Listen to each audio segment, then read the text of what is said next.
নমস্কার, আপনারা শুনছেন সাসপেন্স থ্রিলার প্ল্যাটফর্ম, আপনার গল্পের প্ল্যাটফর্ম। আজ দীর্ঘ অপেক্ষার পরে আমরা আবার নিয়ে চলে এসেছি আপনাদের প্রিয় দামিনী সিরিজ। আজকের গল্পের নাম দোষকের বান, লেখক শান্তনু দাস। আজকের গল্পের সূত্রধার আমি অরূপ, গল্প পাঠে লিও এবং দামিনীর চরিত্রে তানিশা। তাই আর বেশি দেরি করাবো না, চলুন তাড়াতাড়ি শুনে ফেলা যাক আজকের গল্প। প্রথম পর্ব, দোষকের বান।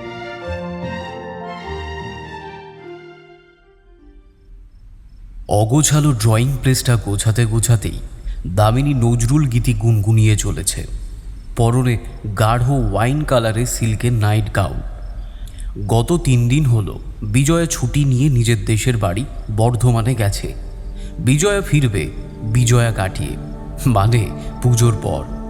সেই জন্যেই ব্রাঞ্চ আর বাড়ি দুই দিকই দামিনীকে সামাল দিতে হচ্ছে একা হাতে। সন্ধ্যার থেকে আকাশটা গুমোট করেছিল। ব্রাঞ্চ থেকে ফেরার পথে দামিনী লক্ষ্য করেছিল বেশ ঝিলিক দিচ্ছে।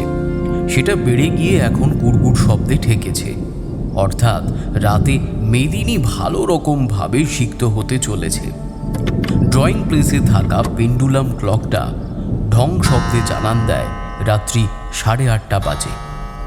ঘর গুছিয়ে রাতের রান্নার জন্যে রান্নাঘরের দিকে এগোতে যাবে এমন সময় বাড়ির কলিং বেলটা বেজে ওঠে। বলা বাহুল্য, দামিনীর কপালে বিরক্তির ছাপ, সাথে কৌতূহল। প্রথমত, ব্রাঞ্চের কাজ সামলে তার আর ইচ্ছে করে না কারোর সাথে কথা বলতে। আর দ্বিতীয়ত, এই মেঘ পরিপূর্ণ রাতে দুর্গাপুজোর চাঁদা কাটতে আসা ক্লাবের ছেলেদের আগমন বড়ই অসহ্যকর। নিরুপায় হয়ে বেশ বিরক্তির সাথে দামিনী সদর দরজা খুলতে বেশ অবাক হয়। না, ক্লাবের ছেলেরা নয়। দামিনীর সামনে দাঁড়িয়ে আছে তারই সমবয়সী একটি মেয়ে। মাঝারি গড়ন, গায়ের রং উজ্জ্বল শ্যামবর্ণ, মাথার চুলগুলো কোনো রকমে গার্ডার দিয়ে বেঁধে খোপা করা, আর পরনে হলদে সাদার তাঁতের শাড়ি। কাঁধে ঝুলছে একটা মাঝারি সাইজের লেডিস ব্যাগ। মেয়েটির চোখে এক প্রকার দুশ্চিন্তা লক্ষ্য করল দামিনী। নমস্কার, আমি আপনার সাথে কথা বলতে চাই। ব্রাঞ্চে যেতে পারতাম, কিন্তু ওখানে সরাসরি আপনার সাথে দেখা করতে দিত না। কিন্তু আপনার সাথে দেখা করাটা খুবই প্রয়োজন, তাই এক প্রকার বাধ্য হয়েই আপনাকে না জানিয়েই আপনার দ্বারস্থ হয়েছি। চোখে দুশ্চিন্তা থাকলেও কণ্ঠস্বরে সেটা একদমই নেই, বরং উল্টোটাই। দামিনী ভালো রকম মেয়েটিকে দেখে নিয়ে উত্তরে বলে, সে না হয় ঠিক আছে, কিন্তু তোমাকে আমার খুব চেনা চেনা লাগছে। কোথায় দেখেছি বলো তো? আপনি আমায় দেখেছেন এসপি রুদ্রনারায়ণের বাড়িতে, ওনার বিবাহবার্ষিকী অনুষ্ঠানে। হ্যাঁ হ্যাঁ, মনে পড়েছে। ভেতরে এসো। মেয়েটি ভেতরে আসতেই দামিনী দরজা বন্ধ করে। মেয়েটিকে ড্রয়িং প্লেসের সোফায় বসতে বলে নিয়ে দামিনীও সেখানে বসে। সোফায় বসে মেয়েটি বলে, আপনি চেনেন আমায়, কিন্তু নামটা জানেন না বোধহয়। দামিনী ঈষৎ হেসে নিয়ে উত্তরে বলে, আসলে সেদিন অনুষ্ঠানের আমি যে এতটাই ব্যস্ত ছিলাম যে সে সুযোগ আর হয়ে ওঠেনি।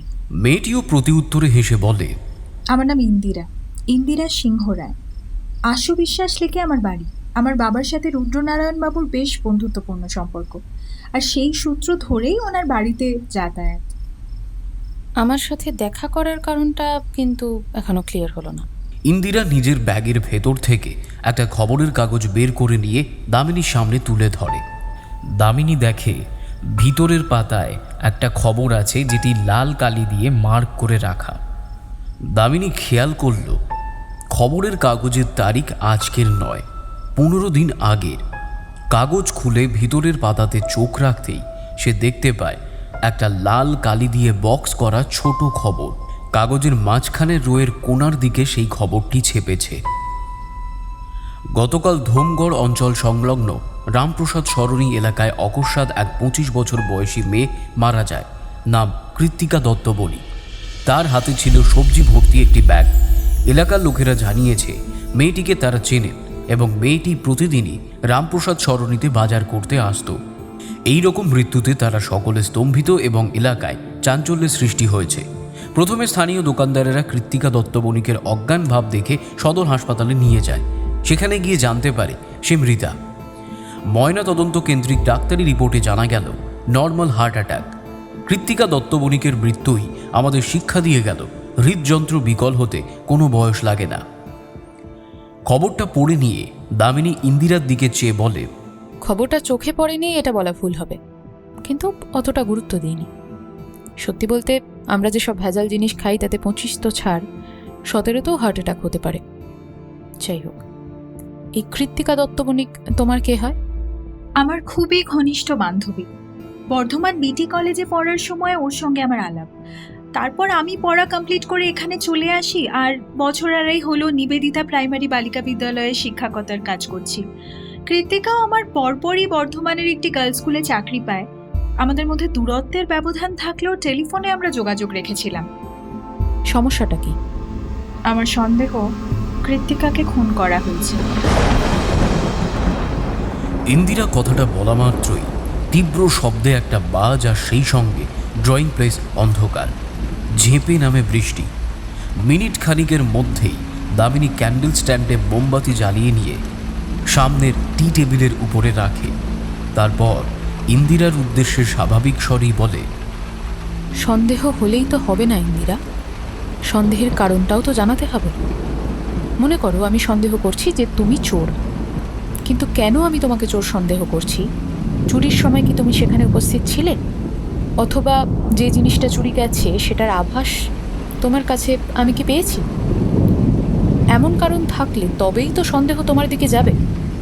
বোঝাতে পারলাম? বুঝেছি। আমার এই সন্দেহের অনেকগুলি কারণ আছে। প্রথম থেকেই পুরো বিষয়টাই আমি বলছি। কলেজ সূত্রে কৃত্তিকার সাথে আলাপ হওয়ার পর ওর সাথে ঘনিষ্ঠ হওয়ার আসল কারণ হলো ওর বাড়িতেই পেন গেস্ট হয়ে থাকাটা। আমি লেডিস হস্টেলে থাকতে চাইছিলাম না। কৃত্তিকা কথাটা শুনে নিয়ে ওর বাড়িতেই থাকতে বলে, কারণ বিটি কলেজ থেকে ওর বাড়ির দূরত্ব মিনিট 15। 1.5 বছর ওর বাড়িতে আমি থেকে এসেছি, মাসের পর মাস টাকা না দিয়ে। টাকা দিতে গেলেই বলতো, তুই রাখ, আমি চেয়ে নেব। কৃত্তিকার বাবা মারা গেছে অনেক ছোটবেলায়। বাড়িতে কেবল বিধবা এক মা, মাসিমাও অন্যরকম মানুষ। এই পর্যন্ত ঠিক ছিল। তারপর হঠাৎ কৃত্তিকার হাব ভাব বদলে যায়। কিছুতেই মন নেই, কেবল চিন্তা আর উদাসীনতা, সাথে কান্না। আমারও এখানে ফেরার সময় তখন হয়ে এসেছে। টিচিং এক্সকারশন শুরু হবে। কৃত্তিকাকে জিজ্ঞেস করি ব্যাপার কি। প্রথমে কিছুই বলতে রাজি হলো না। পরে জানায় 11 ক্লাস থেকে রাকেশ নামের একটি ছেলের সাথে প্রেম ভালোবাসা ছিল। এত বছর পর এসে রাকেশ জানায় কৃত্তিকাকে সে বিয়ে করতে পারবে না, তার পরিবার নাকি রাজি হবে না। কথাটা শুনে আমি যাই রেগে, বলি এত বছর পর বাবুর ঘুম ভাঙলো? যখন প্রেম শুরু করেছিল তখন কি পরিবারের বদলে পাঁজি পুঁথি নিয়ে পড়ে করেছিল? গেছে আপদ গেছে, ঝ্যাঁটা মার ওই রকম প্রেমে। কিন্তু এরপর কৃত্তিকা যেটা বলল সেটা শুনে আমার পায়ের মাটি নড়ে ওঠে। কৃত্তিকা তখন প্রেগনেন্ট, সন্তানটা রাকেশের। আর এটা জানার পরই রাকেশ বিয়েতে অমত প্রকাশ করে। বুঝলাম এই মুহূর্তে একটাই উপায় আছে কৃত্তিকার সম্মান বাঁচানোর। অ্যাবর্শন? ইয়েস। ওখানকার নামকরা গাইনো ডাক্তার ডক্টর জাহ্নবী দাশগুপ্তের সাথে দেখা করি।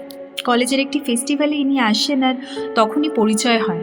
ওনার সাথে দেখা করে পুরো ঘটনা বলি, আর উনি বিষয়টা বুঝে নিয়ে অ্যাবর্শনটা করেন।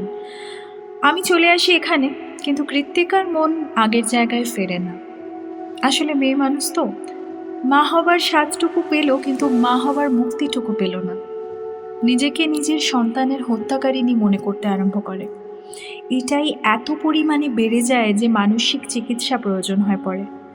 ডক্টর জাহ্নবী ট্রিটমেন্ট করছিল ওর। মাঝে আমি 2 বার ওর সাথে দেখা করতে বর্ধমান যাই। জাহ্নবী ম্যাডামের সাথে দেখাও করি। জানতে পারি রাকেশ বিয়ে করেছে, আর তার বউ কৃত্তিকাকে টেলিফোন করে বেশ উল্টোপাল্টা কথা বলেছে। সেটাতে কৃত্তিকা আরও মানসিক যন্ত্রণায় ভুগতে শুরু করে। ডক্টর জাহ্নবী আমাকে জানায় যে কিছুদিনের জন্য কৃত্তিকাকে এখান থেকে নিয়ে যেতে। আমি ওকে আমার সাথে এখানে আসতে বলি, কিন্তু ও কিছুতেই রাজি হয় না। আমি ফিরে আসি। ঘটনা কৃত্তিকা মারা যাবার 2 মাস আগে। কৃত্তিকা টেলিফোন করে। আমি ভীষণ অবাক। সেই হাসি খুশি কৃত্তিকা, আগের মতন, কোনো দুঃখ নেই, অনুশোচনা নেই। আমাকে বারবার করে বর্ধমান যেতে বলে। এই দুর্গাপুজোতেই যাব বলে ঠিক করেছিলাম। ওর সাথে কথা বলে এটুকু বুঝলাম বেঁচে থাকার জন্য কিছু একটা আঁকড়ে ধরার বস্তু কৃত্তিকা পেয়েছে। এরই মধ্যে 1 সপ্তাহের মাথায় আবার কৃতিকার টেলিফোন। সেই দুঃখ, সেই অনুশোচনা, বলি বলি করে না বলা সেই অসহায়তা, মানসিকভাবে যেন পুরো ভেঙে পড়েছে। জানলাম রাকেশের স্ত্রী সংজ্ঞা তাকে সামনাসামনি এসে যা নয় তাই বলেছে।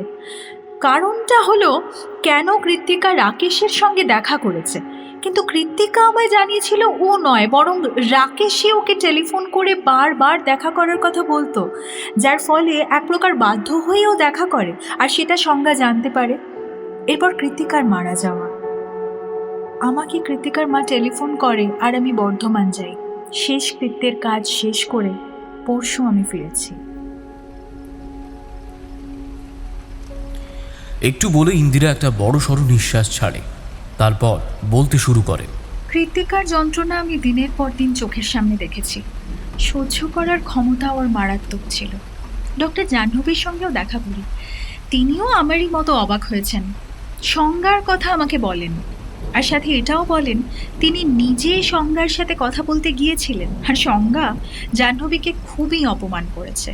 অপমানের ভাষা শুনে বুঝলাম রাকেশ যাকে বিয়ে করেছে সেটা রাজ্যটুকুই বটে, খানদানি মেয়ে মানুষ সংজ্ঞা। এবার আসি ওর শ্রাদ্ধের দিনের কথায়। ওই দিন যারা এসেছিল তাদের মধ্যে একজন আমার নজর কাড়ল, নাম গায়ত্রী সেনগুপ্ত। মাঝারি বয়সের ভদ্রমহিলা, কিন্তু এক কথায় বলতে পারি ডার্ক সাইডের সুন্দরী। কৃত্তিকার পরিবারের লোক প্রথমে ভেবেছিলাম, পরে কৃত্তিকার মাকে জিজ্ঞাসা করলে জানতে পারি উনি কৃত্তিকার পরিচিতা। বিগত কয়েক মাস আগেই এনার সাথে পরিচয় হয়েছে। গেলাম ওনার সাথে কথা বলতে। আমার নাম শুনেই গায়ত্রী দেবী ম্লান হাসি হেসে নিয়ে বললেন, ও তুমি ইন্দিরা? কৃত্তিকা যে কতবার তোমার নাম আমার সামনে করেছে তার ঠিক নেই। প্রেগনেন্সির সময় তুমি যেভাবে ওকে মনোবল জুগিয়েছিলে সেটা ও বারবার বলতো। বুঝলাম কৃত্তিকা তার সব কথাই গায়ত্রী দেবীকে জানিয়েছে, কিন্তু কৃত্তিকা একবারও গায়ত্রী দেবীর কথা আমায় জানায়নি। পাল্টা আমি জানতে চাই কৃত্তিকার সাথে ওনার পরিচয় কিভাবে। উত্তরে গায়ত্রী দেবী বলেন, কৃত্তিকা মারা যাবার কয়েক মাস আগে বৈশরণী পাঠাগারে ওনার সাথে পরিচয় হয়। কৃত্তিকা কি এই লাইব্রেরির নতুন মেম্বার হয়েছিল? না, বহু বছর আগেই ওই লাইব্রেরির কার্ড করা, এটা আমি জানতাম। তাই বিষয়টা নিছক সাধারণ মনে করেই উড়িয়ে দিই। কৃত্তিকার মৃত্যুটা স্বাভাবিকভাবে মেনেই নিয়েছিলাম, কিন্তু গতকাল রাতে যখন শুতে যাচ্ছি হঠাৎ খেয়াল হলো যেটা আসলে দেখছি সেটা ভ্রম নয় তো। আপনাকে বললাম না যে ও কিছু একটা আঁকড়ে ধরার জিনিস পেয়েছে, সেটা তাহলে কি? আবার কি জীবনে প্রেম ধরা দিয়েছিল, নাকি গায়ত্রী দেবী? হুট করে সেদিনের কথা মনে পড়ে যায়। টেলিফোনে এক রাশ আনন্দ নিয়ে ও আমায় বলেছিল, ইন্দিরা তুই আমার এখানে তাড়াতাড়ি আয়, তোর জন্য একটা বড় রকম সারপ্রাইজ আছে, তুই দেখলে খুশি হবি। কারণ আমাকে কাছ থেকে যদি সত্যি কেউ জানে তাহলে সেটা তুই। কি সারপ্রাইজ? আর হুট করে গায়ত্রী দেবীর সাথে ঘনিষ্ঠ হয়ে যাবার কারণ কি? রাকেশ বারবার কৃত্তিকাকে দেখা করার জন্য জোর দিত, কেন? কি উদ্দেশ্য থাকতে পারে ওই স্বার্থপর ছেলেটার? আর তাছাড়াও রাকেশ যে দেখা করবে বউয়ের নজর বাঁচিয়েই করবে, সংজ্ঞা খবর পেল কোথা থেকে? কে বলতে পারে সংজ্ঞাই ওই গায়ত্রী দেবীকে ফিট করেছিল কৃত্তিকার বিরুদ্ধে? এই এত কিছু ভেবে আমি আর থাকতে পারলাম না। আমি আপনার দ্বারস্থ হয়েছি। আমি হাত জোর করে আপনাকে মিনতি করছি দামিনী দেবী, আপনি আমার বান্ধবীর জন্য এই অজানা রহস্য ভেদ করুন। দিনের পর দিন বান বিধে থাকা বিছানায় শুয়ে থাকতে হয়েছে তাকে, নিষ্কৃতি পায়নি। বিহিতের আশায় আপনার কাছে আসা।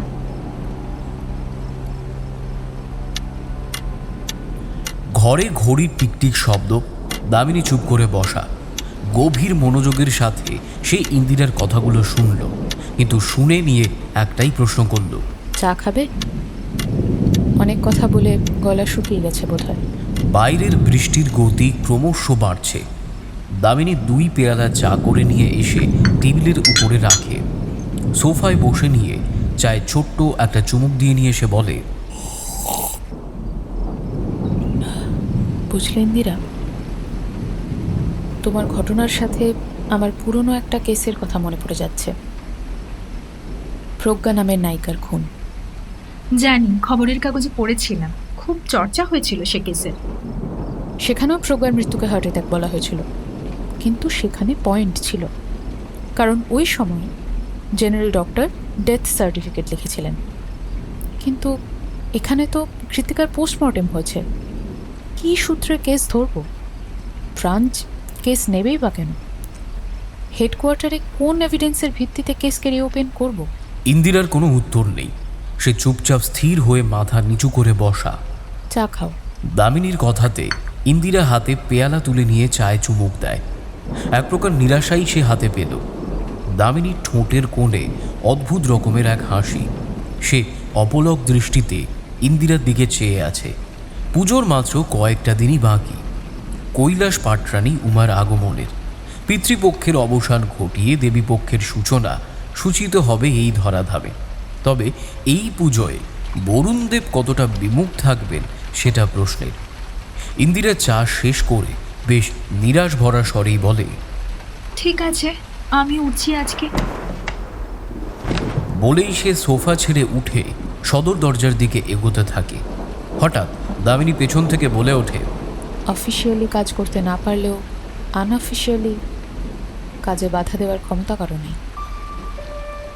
কথাটা শুনেই ইন্দিরা মুহূর্তের মধ্যে পেছন ফিরে দামিনীর দিকে চায়। চোখে আশার আলো। দামিনী বলে চলে, আমার বেশ কয়েকটা ছুটি পাওনা আছে। পুজোর আগে সেটা নিলে ফ্রান্সের কোনো ক্ষতি হবে না। কিন্তু ধুমগড়ে তো আমি একা যেতে পারবো না, সাথে তোমাকেও তো যেতে হবে ইন্দিরা সিংহ রায়। পুজোর আগে আগে স্কুল ছুটি করতে পারবে?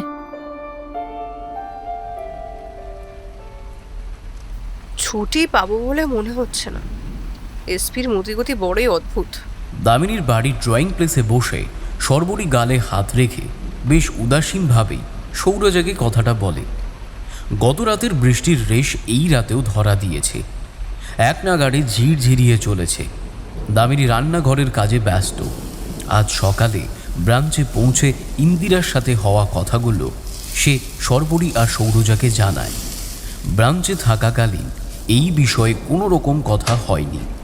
সেই জন্যেই ব্রাঞ্চের কাজ সেরে নিয়ে দুই কন্যায় উপস্থিত হয়েছে ৩ নম্বর কন্যার বাড়িতে। রাতে খানাপিনা এইখানেই হবে। সান্ধ্যকালীন স্ত্রীমহল বসেছে। সর্বরী বেশ চিন্তা করে নিয়ে সৌরজার উদ্দেশ্যে জিজ্ঞেস করে, আচ্ছা দিদি, ইন্দিরার হার্ট অ্যাটাকটা যে স্বাভাবিক নয় সেটা কেন? সৌরজা সামান্য ভেবে নিয়ে বলে, নর্মাল হার্ট অ্যাটাক হওয়ার চান্স বেশি রে। কেন? ওই যে শুনলি না, দামিনী বলল মানসিক চিকিৎসা চলছিল। তাই এসব তো শুধু কথা বলে নিলে দূর হয় না, সাথে মেডিসিনও লাগে। দীর্ঘদিন ওই রকম কড়া ডোজের ওষুধ খেলে হার্টে এফেক্ট পড়ার চান্স আছে। তাহলে ইন্দিরার সন্দেহটা? সেটা তো বন্ধুত্বের টান। ধর ওই রান্নাঘরে থাকা তারকাটা যদি হার্ট অ্যাটাকে মরে, তাহলে আমার অবস্থাও তো ইন্দিরার মতোই হবে। আস্তে, শুনতে পেয়ে যাবে। পাক, ভয় পাই নাকি আমি ওকে? তবে ইন্দিরার একটা কথা আমার দারুণ লেগেছে। কোনটা? ওই যে দিনের পর দিন বানবিদ্ধ বিছানায় শুয়ে থাকা। তাহলে বলছো লেডি ভীষ্ম? কামদেবের বান। এই বান থেকে কারোর মুক্তি নেই রে সর্বরী। যেমন? সর্বরী জিজ্ঞেস করতেই সৌরজা বেশ উৎসাহিত হয়ে সোফায় হেলান দিয়ে নিয়ে মনে এক প্রকার রসের সঞ্চার ঘটিয়ে বলে চলে, শাস্ত্র অনুসারে কামদেবের 5খানা বান, 5-এ পঞ্চবান। কি কি? সম্মোহন, উন্মাদন, শোষণ, তাপন এবং রোধন। এই যে প্রেমের ক্ষেত্রে কথায় বলে না যে মদন পান মেরেছে, সকলে মনে করে একটা, কিন্তু না, সময়ে সময়ে সম্পর্কের ভিতর মদন পান মারে। কাউকে দেখে মনের ভিতর আজ্ঞান করা, আকুপাকু করা, এটাই মদনের সম্মোহন বান। এরপর তাকে পাওয়ার জন্য অদ্ভুত এক পাগলামি। তাকে না পেলে সব যেন অন্ধকার, কারণ ওই মুহূর্তে সেই চন্দ্র, সূর্য, গ্রহ, নীহারিকা মানে পুরো ইউনিভার্স।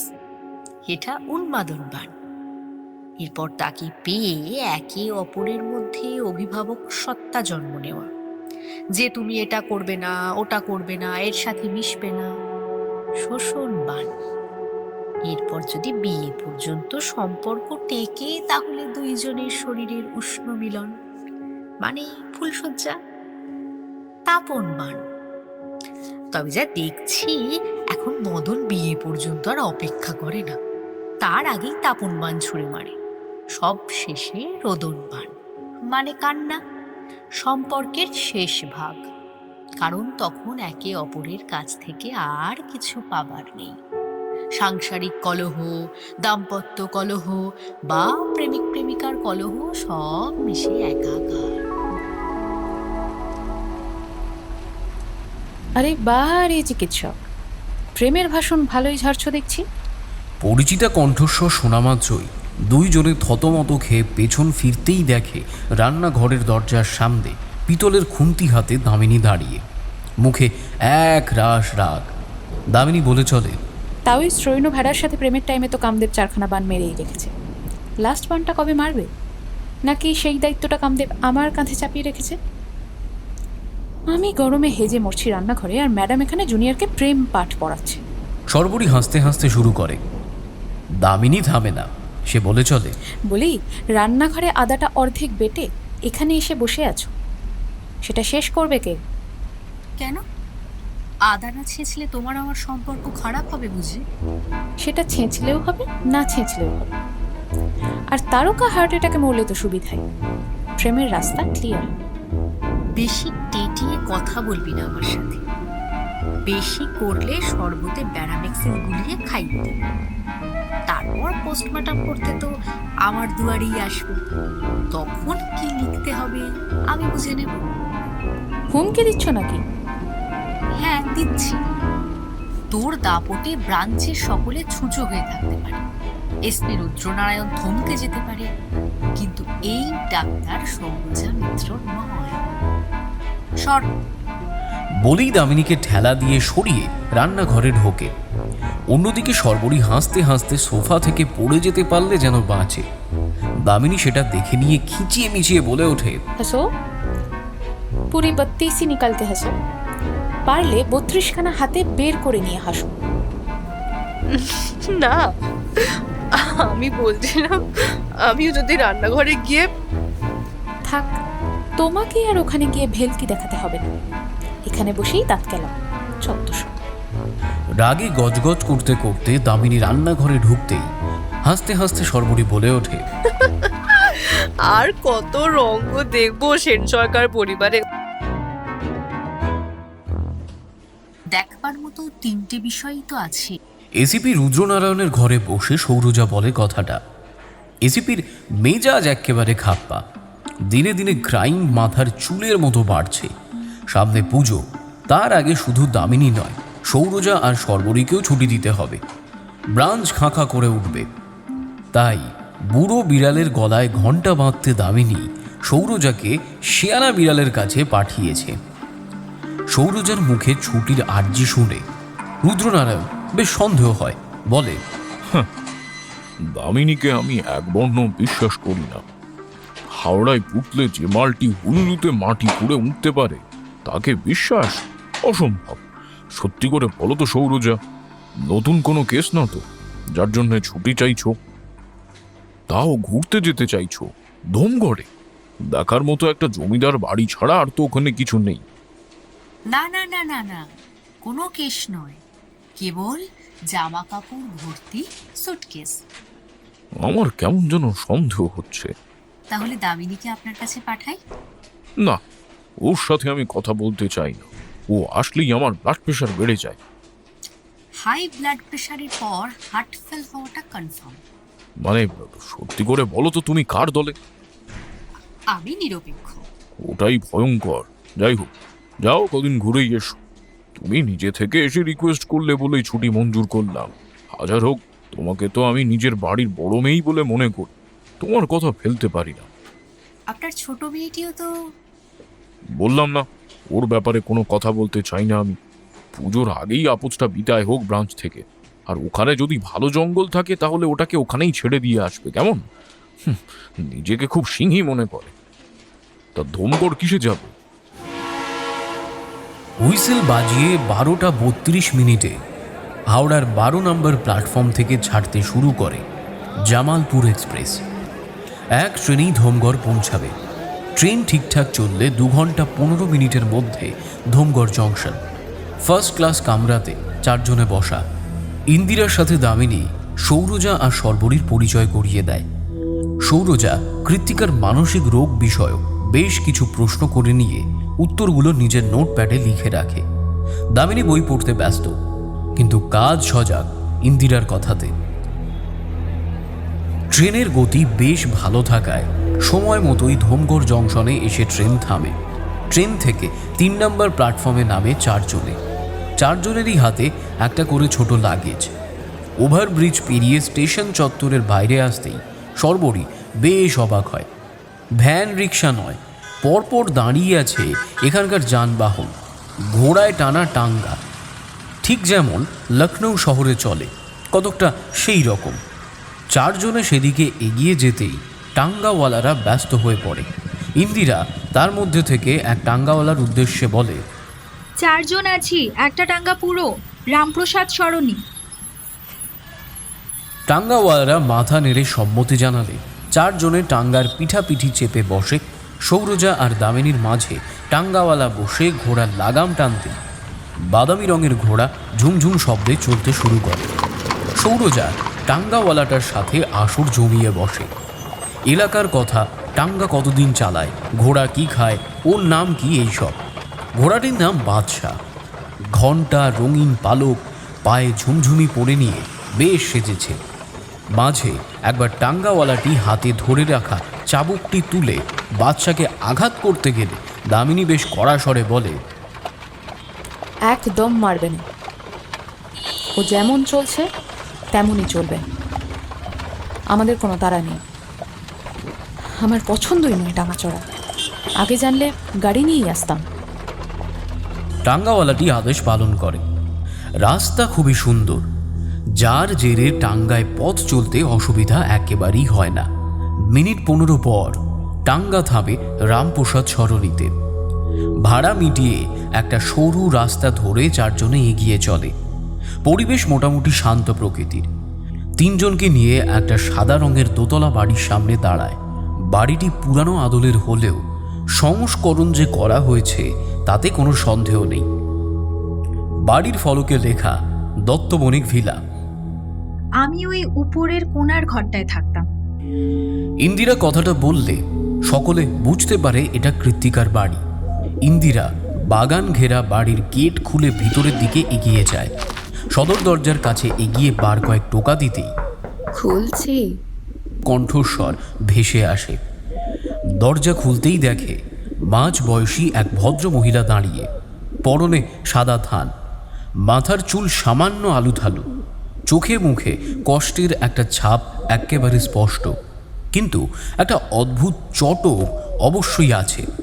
ইনি কৃত্তিকার মা, আর মাসিমা আপনাকে এনাদের কথাই বলছিলাম।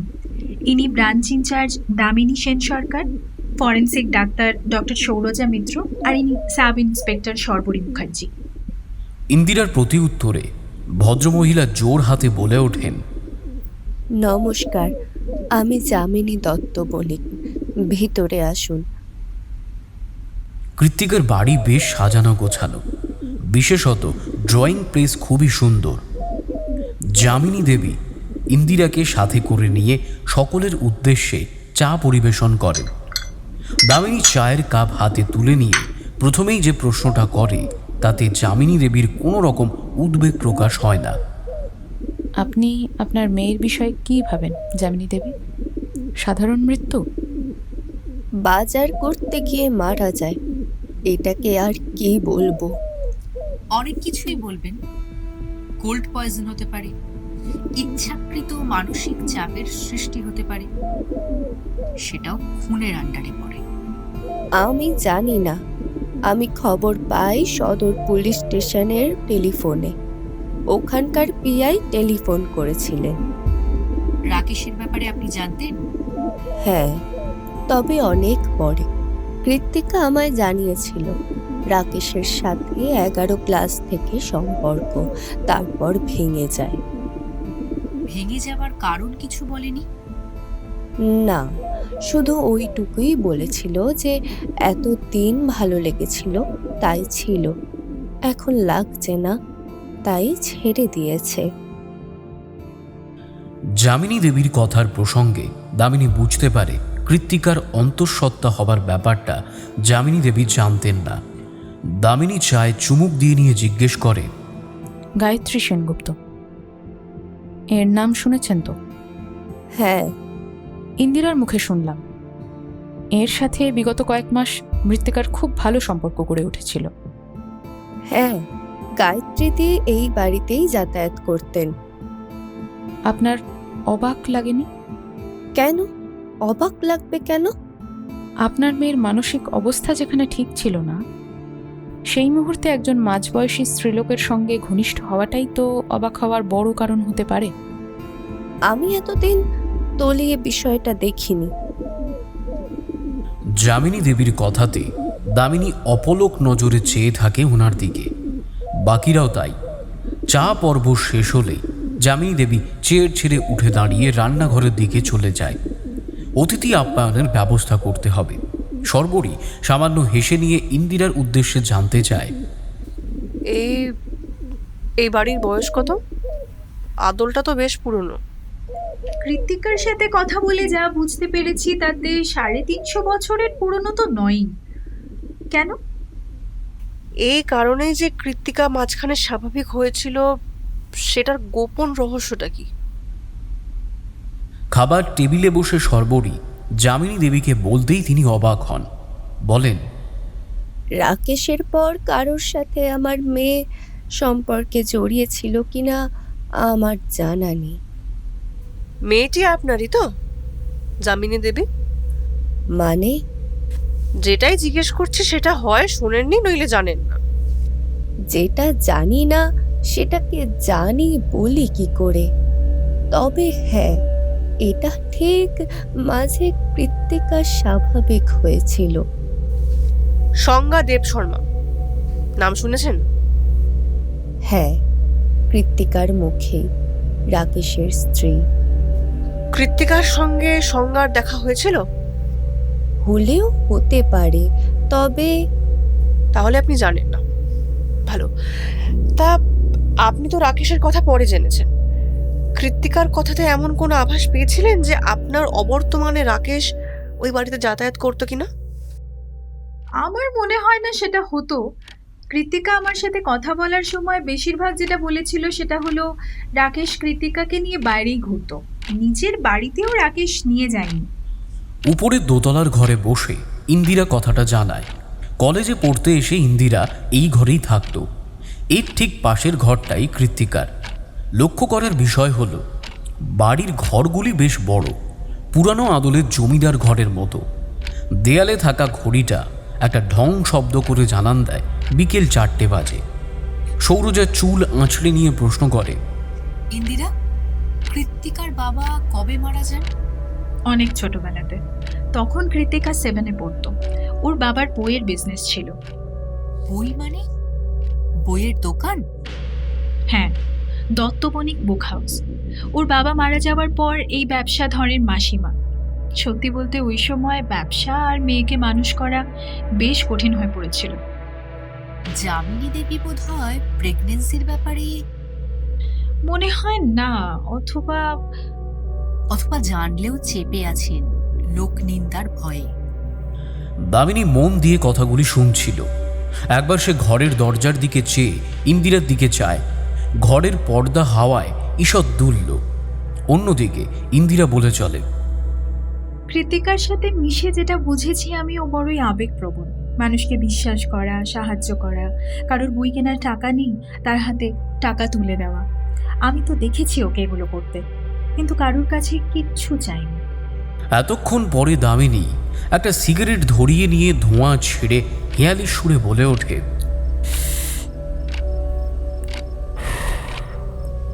দয়ারূপেণ সংস্থিতা।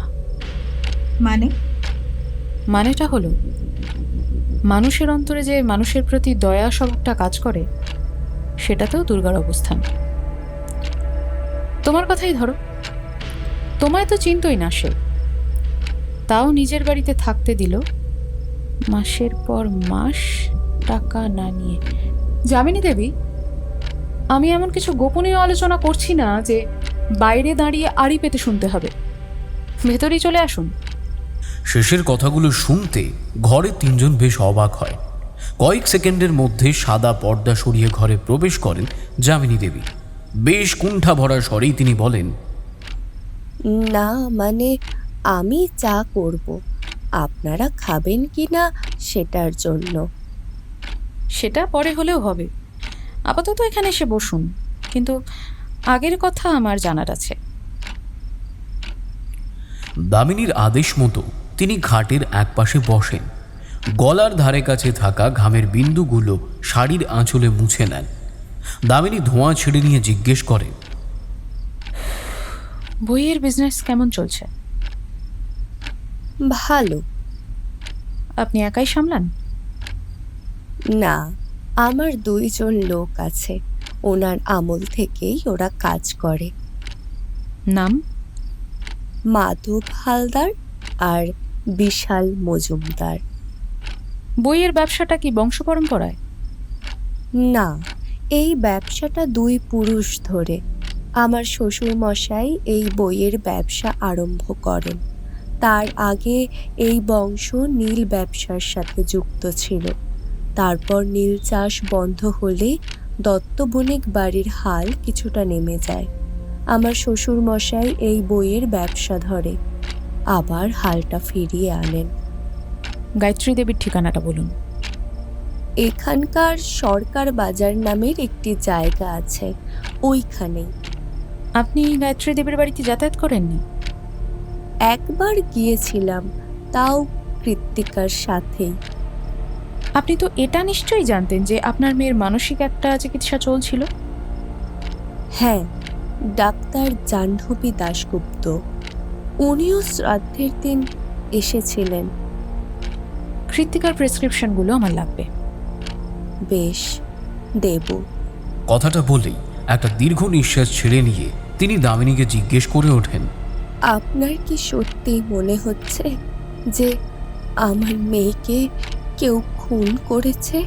তার আগে আপনি আমায় এই উত্তরটা দিন যে যদি এটা খুন হয় তাহলে আপনি সন্দেহ কাকে করেন?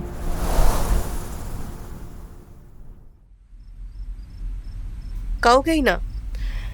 যতক্ষণ না এটা ক্লিয়ার হচ্ছে যে কৃত্তিকার মৃত্যুটা খুন, ততক্ষণ আমরা কেউ কিন্তু এগোতে পারবো না। দোতলার করিডোরে হাঁটতে হাঁটতে সর্বরী কথাটা বলে, সাথে সৌরজা। ধোমগড়ে সন্ধেটা ঝপ করেই নামে। চারিদিক থেকে ভেসে আসে ঝিঁঝিদের ডাক, থেকে থেকে টাঙ্গা শব্দ ছাড়া কিছুই পাওয়া যায় না। বড়ই নির্ঝুম আর থমথমে। ইন্দিরা আর দামিনী বেরিয়েছে বই সরণী পাঠাগারে। উদ্দেশ্য গায়ত্রী সেনগুপ্ত। যামিনী দেবী নিচে নিজের সংসারের কাজে একেবারেই ব্যস্ত। করিডোরে হাঁটতে হাঁটতে তারা 2 জনে এসে দাঁড়ায় কৃত্তিকার ঘরের সামনে। সৌরজা দরজার হ্যাজবোল খুলে ঘরে প্রবেশ করে।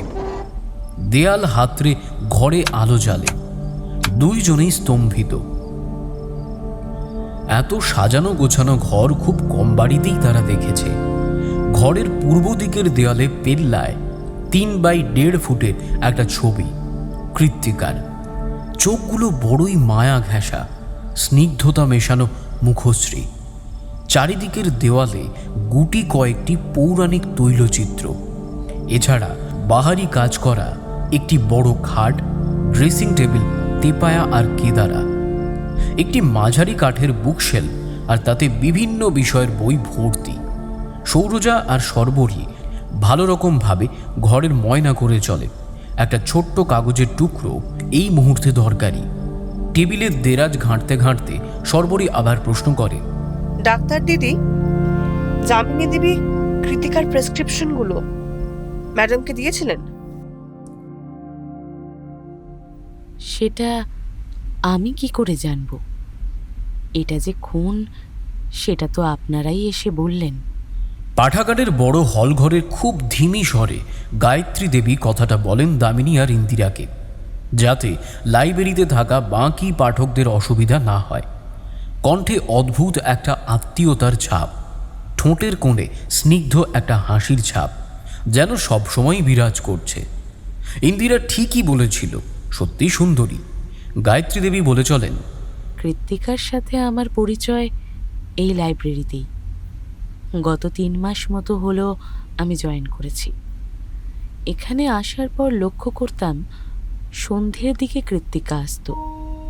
কোণার ওই যে টেবিলটা, ওখানেই বসতো, বই হাতে, কিন্তু চোখে এক রাশি জল। না জানি কেন ওর প্রতি একটা অদ্ভুত টান অনুভব হলো। মনে করলাম হতেই তো পারে মেয়েটির সাথে এমন কিছু হয়েছে যা সে কাউকেই বলতে পারছে না, আর এই না বলা কথাগুলোই তাকে কুড়ে কুড়ে খাচ্ছে। এত কিছু ভেবেই আমি ওর পাশে গিয়ে বসি, কথা বলি। ধীরে ধীরে আমাদের মধ্যে একটা বন্ধুত্বের সম্পর্ক তৈরি হয়। রাকেশের বিষয়ে তাহলে আপনাকে জানিয়েছিল? হ্যাঁ, আমি জানতে পেরেছিলাম এক অঘটনে। অঘটন কিরকম? কৃত্তিকা আর আমি লাইব্রেরি থেকে বেরিয়ে পাশের যে রেস্টুরেন্টটা আছে না, ওখানে মাঝে মধ্যেই যেতাম। এমনই একদিন গেছি, কৃত্তিকা বেশ খোশ মেজাজেই ছিল। হঠাৎ দেখি কৃত্তিকার মুখের ভাব বদলে যায়। তার নজর রেস্টুরেন্টের দরজার দিকে। সেদিকে তাকিয়ে দেখি বছর 25-26-এর একটি ছেলে রেস্টুরেন্টে ঢুকছে। ওটাই রাকেশ ছিল, সাথে কৃত্তিকার বয়সী একটি মেয়ে। সংজ্ঞা, রাকেশের স্ত্রী। বুঝতে পেরেছি। দামিনী প্রশ্ন করতেই গায়ত্রী দেবী এমন একটা উত্তর দিলেন যে শুধু দামিনী নয়, ইন্দিরাও চমকে ওঠে। বলেন, স্ত্রী? না, কৃত্তিকা তো সে কথা বলেনি। ওটা সংজ্ঞা ছিল না, ওটা ছিল দেবাঙ্গী। দেবাঙ্গী? মানে দেবাঙ্গী রায়চৌধুরী? আপনি ঠিক বলছেন? অবাক হয়ে উত্তেজিতভাবে ইন্দিরা বেশ জোরেই প্রশ্নটা করে। ফলত লাইব্রেরিয়ান ধীরে কথা বলার হুকুম দেন। নিজেকে সংযত করে ইন্দিরা আবার সে কথা বললে গায়ত্রী দেবী তার বলা কথা থেকে নড়চড় হন না। দামিনী এই দেবাঙ্গীর কথা জিজ্ঞেস করলে ইন্দিরা বলে, দেবাঙ্গী আমাদেরই বান্ধবী। কৃতিকার সাথে যে রাকেশের সম্পর্ক সেটা আমার মতো ও জানতো। দেবাঙ্গীর বাড়ি তুমি চেনো? হ্যাঁ। দামিনী খেয়াল করল গায়ত্রী দেবী কেমন যেন মূর্ছে পড়লেন, থেকে থেকেই দীর্ঘ নিঃশ্বাস ছাড়ছেন। তারপর নিজে থেকেই দামিনীকে বলেন, কৃত্তিকার কয়েকটা চিঠি আমার কাছে আছে। আপনাকে লেখা? কিছু আমাকে, কিছু রাকেশের দেওয়া, যেটা বিয়ের পর রাকেশ দিয়েছিল। আমি ওকে বলেছিলাম যে রেখে কি হবে, পুড়িয়ে দাও, রাকেশের স্মৃতি তো। সেগুলো রেখে কি বা লাভ? উত্তরে কৃতিকা হেসে আমায় বলে, কাগজ পুড়লে তো না হয় ছাই হবে, কিন্তু মনের ভেতরে থাকা স্মৃতিটা কি ছাই হবে? কৃত্তিকার কি নতুন করে টান শুরু হয়েছিল রাকেশের প্রতি? কথাটা শুনে গায়ত্রী দেবী এক প্রকার ফিকে হাসি হেসে নিয়ে উত্তর দেয়, এটা কি জন্মভূমি সিরিয়াল? প্রেম জিনিসটা কর্পূর নয় যে উড়ে যাবে আর আবার তাকে ঘনীভূত করে নিয়ে কঠিন করবে। টান আগেও ছিল, পরেও ছিল। যার সাথে কৃত্তিকা দিনের পর দিন নিজের শরীরটা সঁপে দিয়েছিল, তাকে ভুলে যাওয়া এত সহজ? সহজ না হলেও কঠিনও তেমন নয়, কিছু না কিছু তো বেরোবেই। কৃত্তিকার ঘর থেকে বেরিয়ে আসতে আসতে সৌরজা কথাটা বলে। প্রায় 1 ঘন্টা ধরে কৃত্তিকার ঘর হাতিয়ে কিছুই পেল না তারা। বাইরে বেরোতেই শুনতে পায় আকাশের গুড়গুড় শব্দ। সর্বরই তাড়াতাড়ি দোতলার বারান্দার কাছে এসে আকাশের দিকে চাইতেই দেখে আকাশ মেঘে ভর্তি। চিন্তা হয়, ভাবতে না ভাবতেই খেয়াল করে গাছ দুলতে আরম্ভ করেছে। মুহূর্তের মধ্যে ধেয়ে আসে শারদ ঘূর্ণি, উথাল পাথাল পরিবেশ, একটা বড় রকমের বিদ্যুৎ, তারপর কান ঝাঁঝরা করা বাজ পড়তেই দত্তবণিক বাড়ি একেবারে অন্ধকার।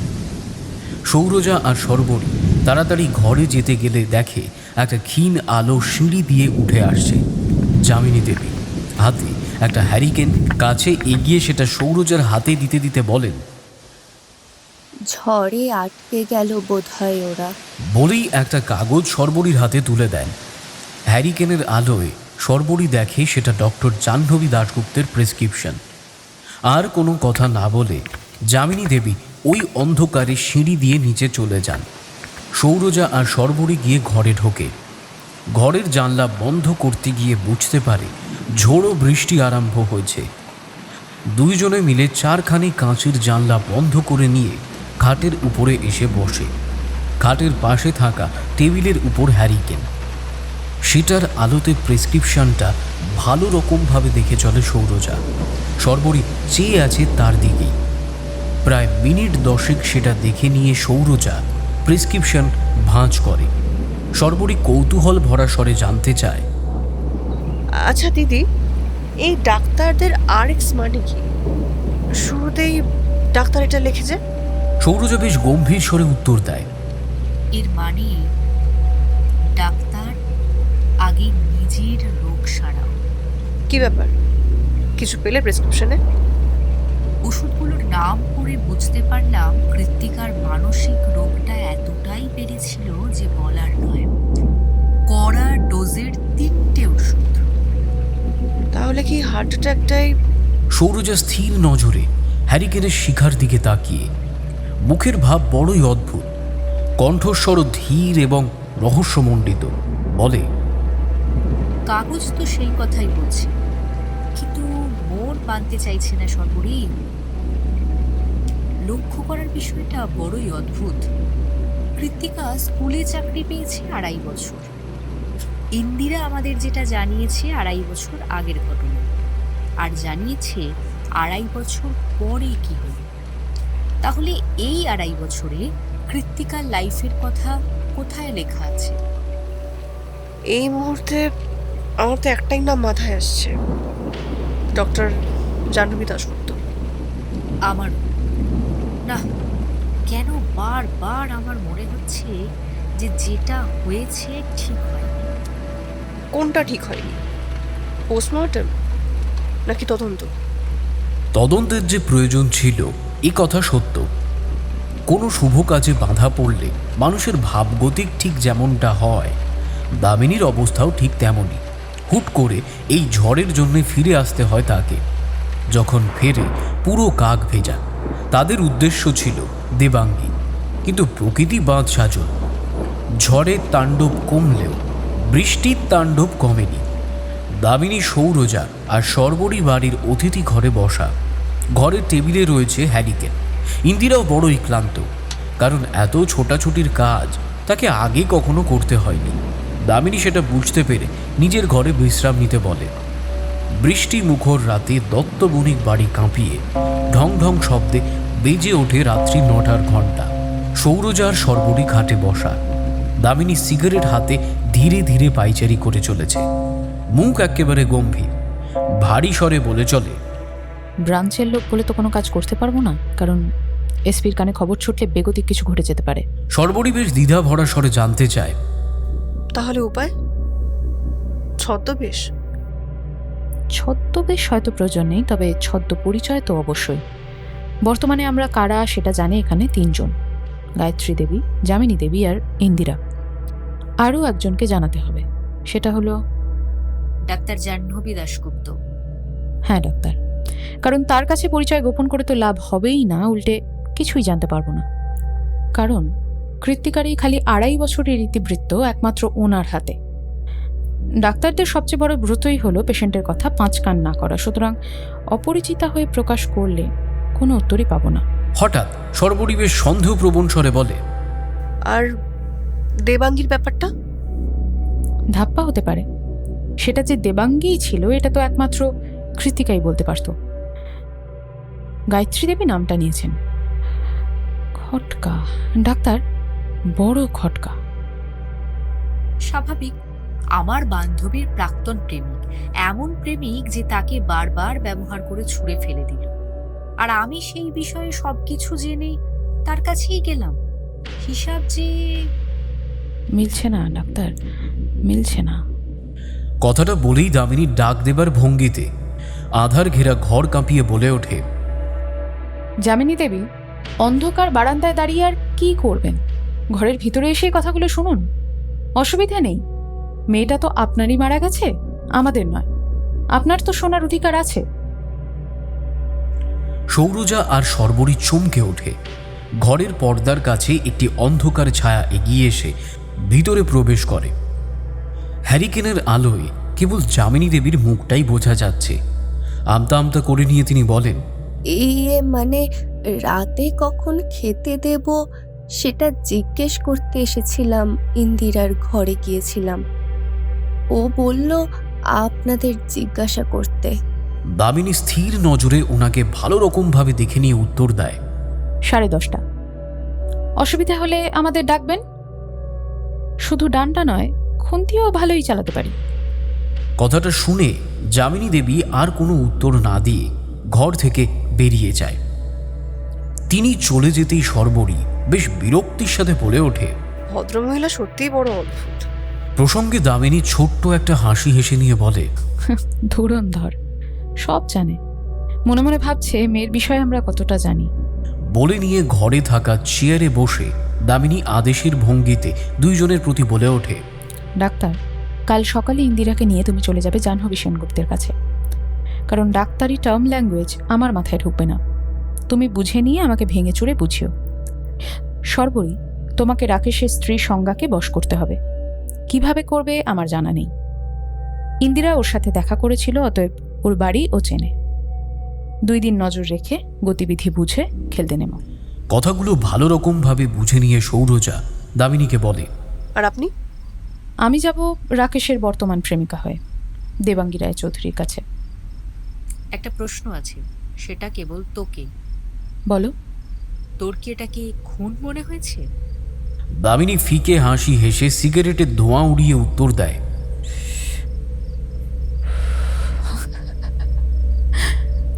ভ্রান্তি রূপেণ সংস্থিতা। ভ্রম হলেও তো দুর্গার বাস, ক্ষতি কি? ভ্রমবশত এটা খুন মনে করতে পারি না।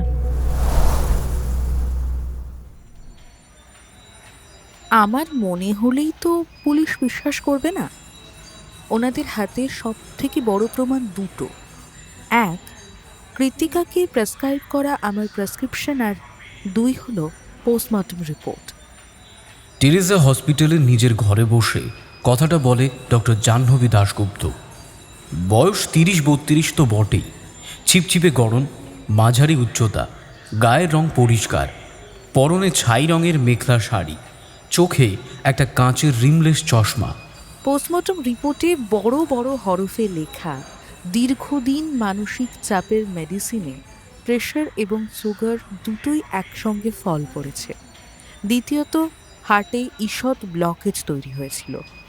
পোস্টমর্টম যখন হয় তখন তো আমাকে যাবতীয় তথ্য মেডিকেল প্রসেসের নথি নিয়ে জমা দিতে হয়েছিল।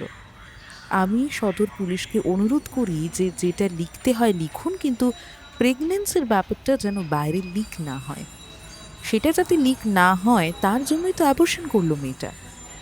তার মৃত্যুর পর যদি সেটাই সবার সামনে চলে আসে, তাহলে কি কৃতিকার সাথে ন্যায় বিচার হয়? আমার কথা ওনারা শুনেছিলেন। এখনো পর্যন্ত তো লিক হয়নি, তবে ইন ফিউচার কি হবে সেটা বলতে পারছি না। টেবিলের বিপরীত দিকের প্রান্তে বসে আছে ইন্দিরা আর সৌরজা। মন দিয়ে কথাগুলো শুনছে। দামিনী আগেই জানিয়ে দিয়েছিল, তাই সেই রকম নিজের পরিচয় গোপন করার অবকাশ সৌরজা দেখায়নি। সৌরজা হঠাৎই ইন্দিরাকে বাইরে যেতে বলে।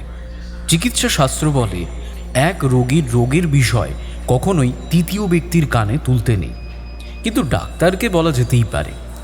ইন্দিরা ঘরে উপস্থিত থাকলে সৌরজার পরিচয় কেবল ডাক্তার নয়, সেটাও তৃতীয় ব্যক্তিতে পদার্পণ করে। সেই জন্যই হয়তো সৌরজার এই আদেশ। কথা মতো ইন্দিরা বাইরে বেরিয়ে যেতেই সৌরজা ইন্দিরার সাথে হওয়া কথা, গায়ত্রী দেবীর প্রসঙ্গ, যামিনী দেবীর ঘরে আড়ি পাতার স্বভাব সব কিছুই জানায়। জাহ্নবী বেশ মন দিয়ে কথাগুলো শোনে। সব কিছু বলে নিয়ে সৌরজা প্রশ্ন করে ওঠে, তাহলে ডক্টর দাশগুপ্ত, আপনি নিশ্চয়ই বুঝতে পেরেছেন আপনার কাছে কেন আসা। ইয়েস ডক্টর মিত্র, লাস্ট 2.5 বছরে কৃতিকার গতিবিধি কী ছিল সেটাই জানতে এসেছেন আপনারা। একদম সঠিক। ডক্টর মিত্র, 2.5 বছরের প্রসঙ্গ বলার আগে আমি কিছু আগের ঘটনা আপনাকে জানাতে চাই।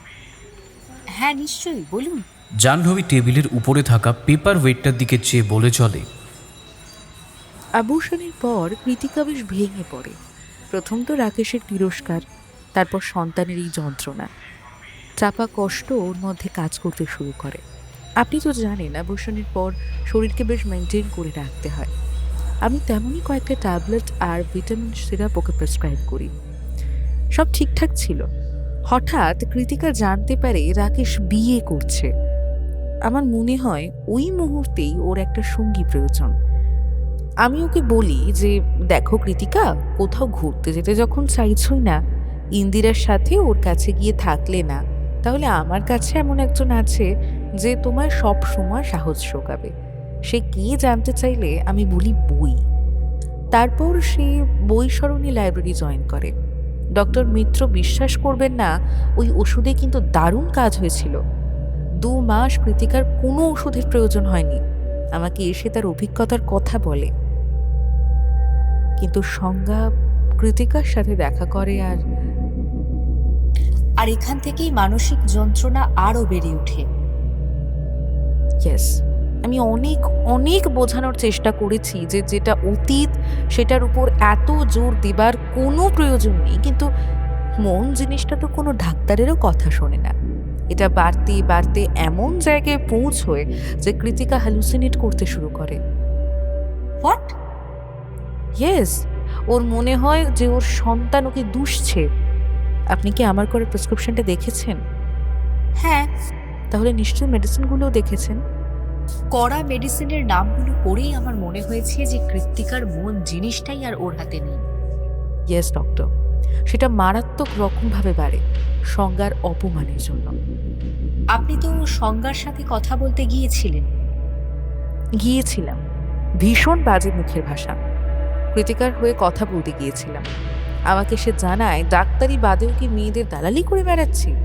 আমার নিজের ঠিক কত রেট আমি বুঝে গিয়েছিলাম এর সাথে কথা বলা মানে নিজেকেই নিজে অপমান করা। গায়ত্রী দেবীর মুখে কৃত্তিকার ব্যাপারে কিছু শোনেননি? তেমন নয়, তবে গায়ত্রী দেবীর সাথে পরিচয় হবার পর কৃতিকা অনেকটা স্বাভাবিক হয়।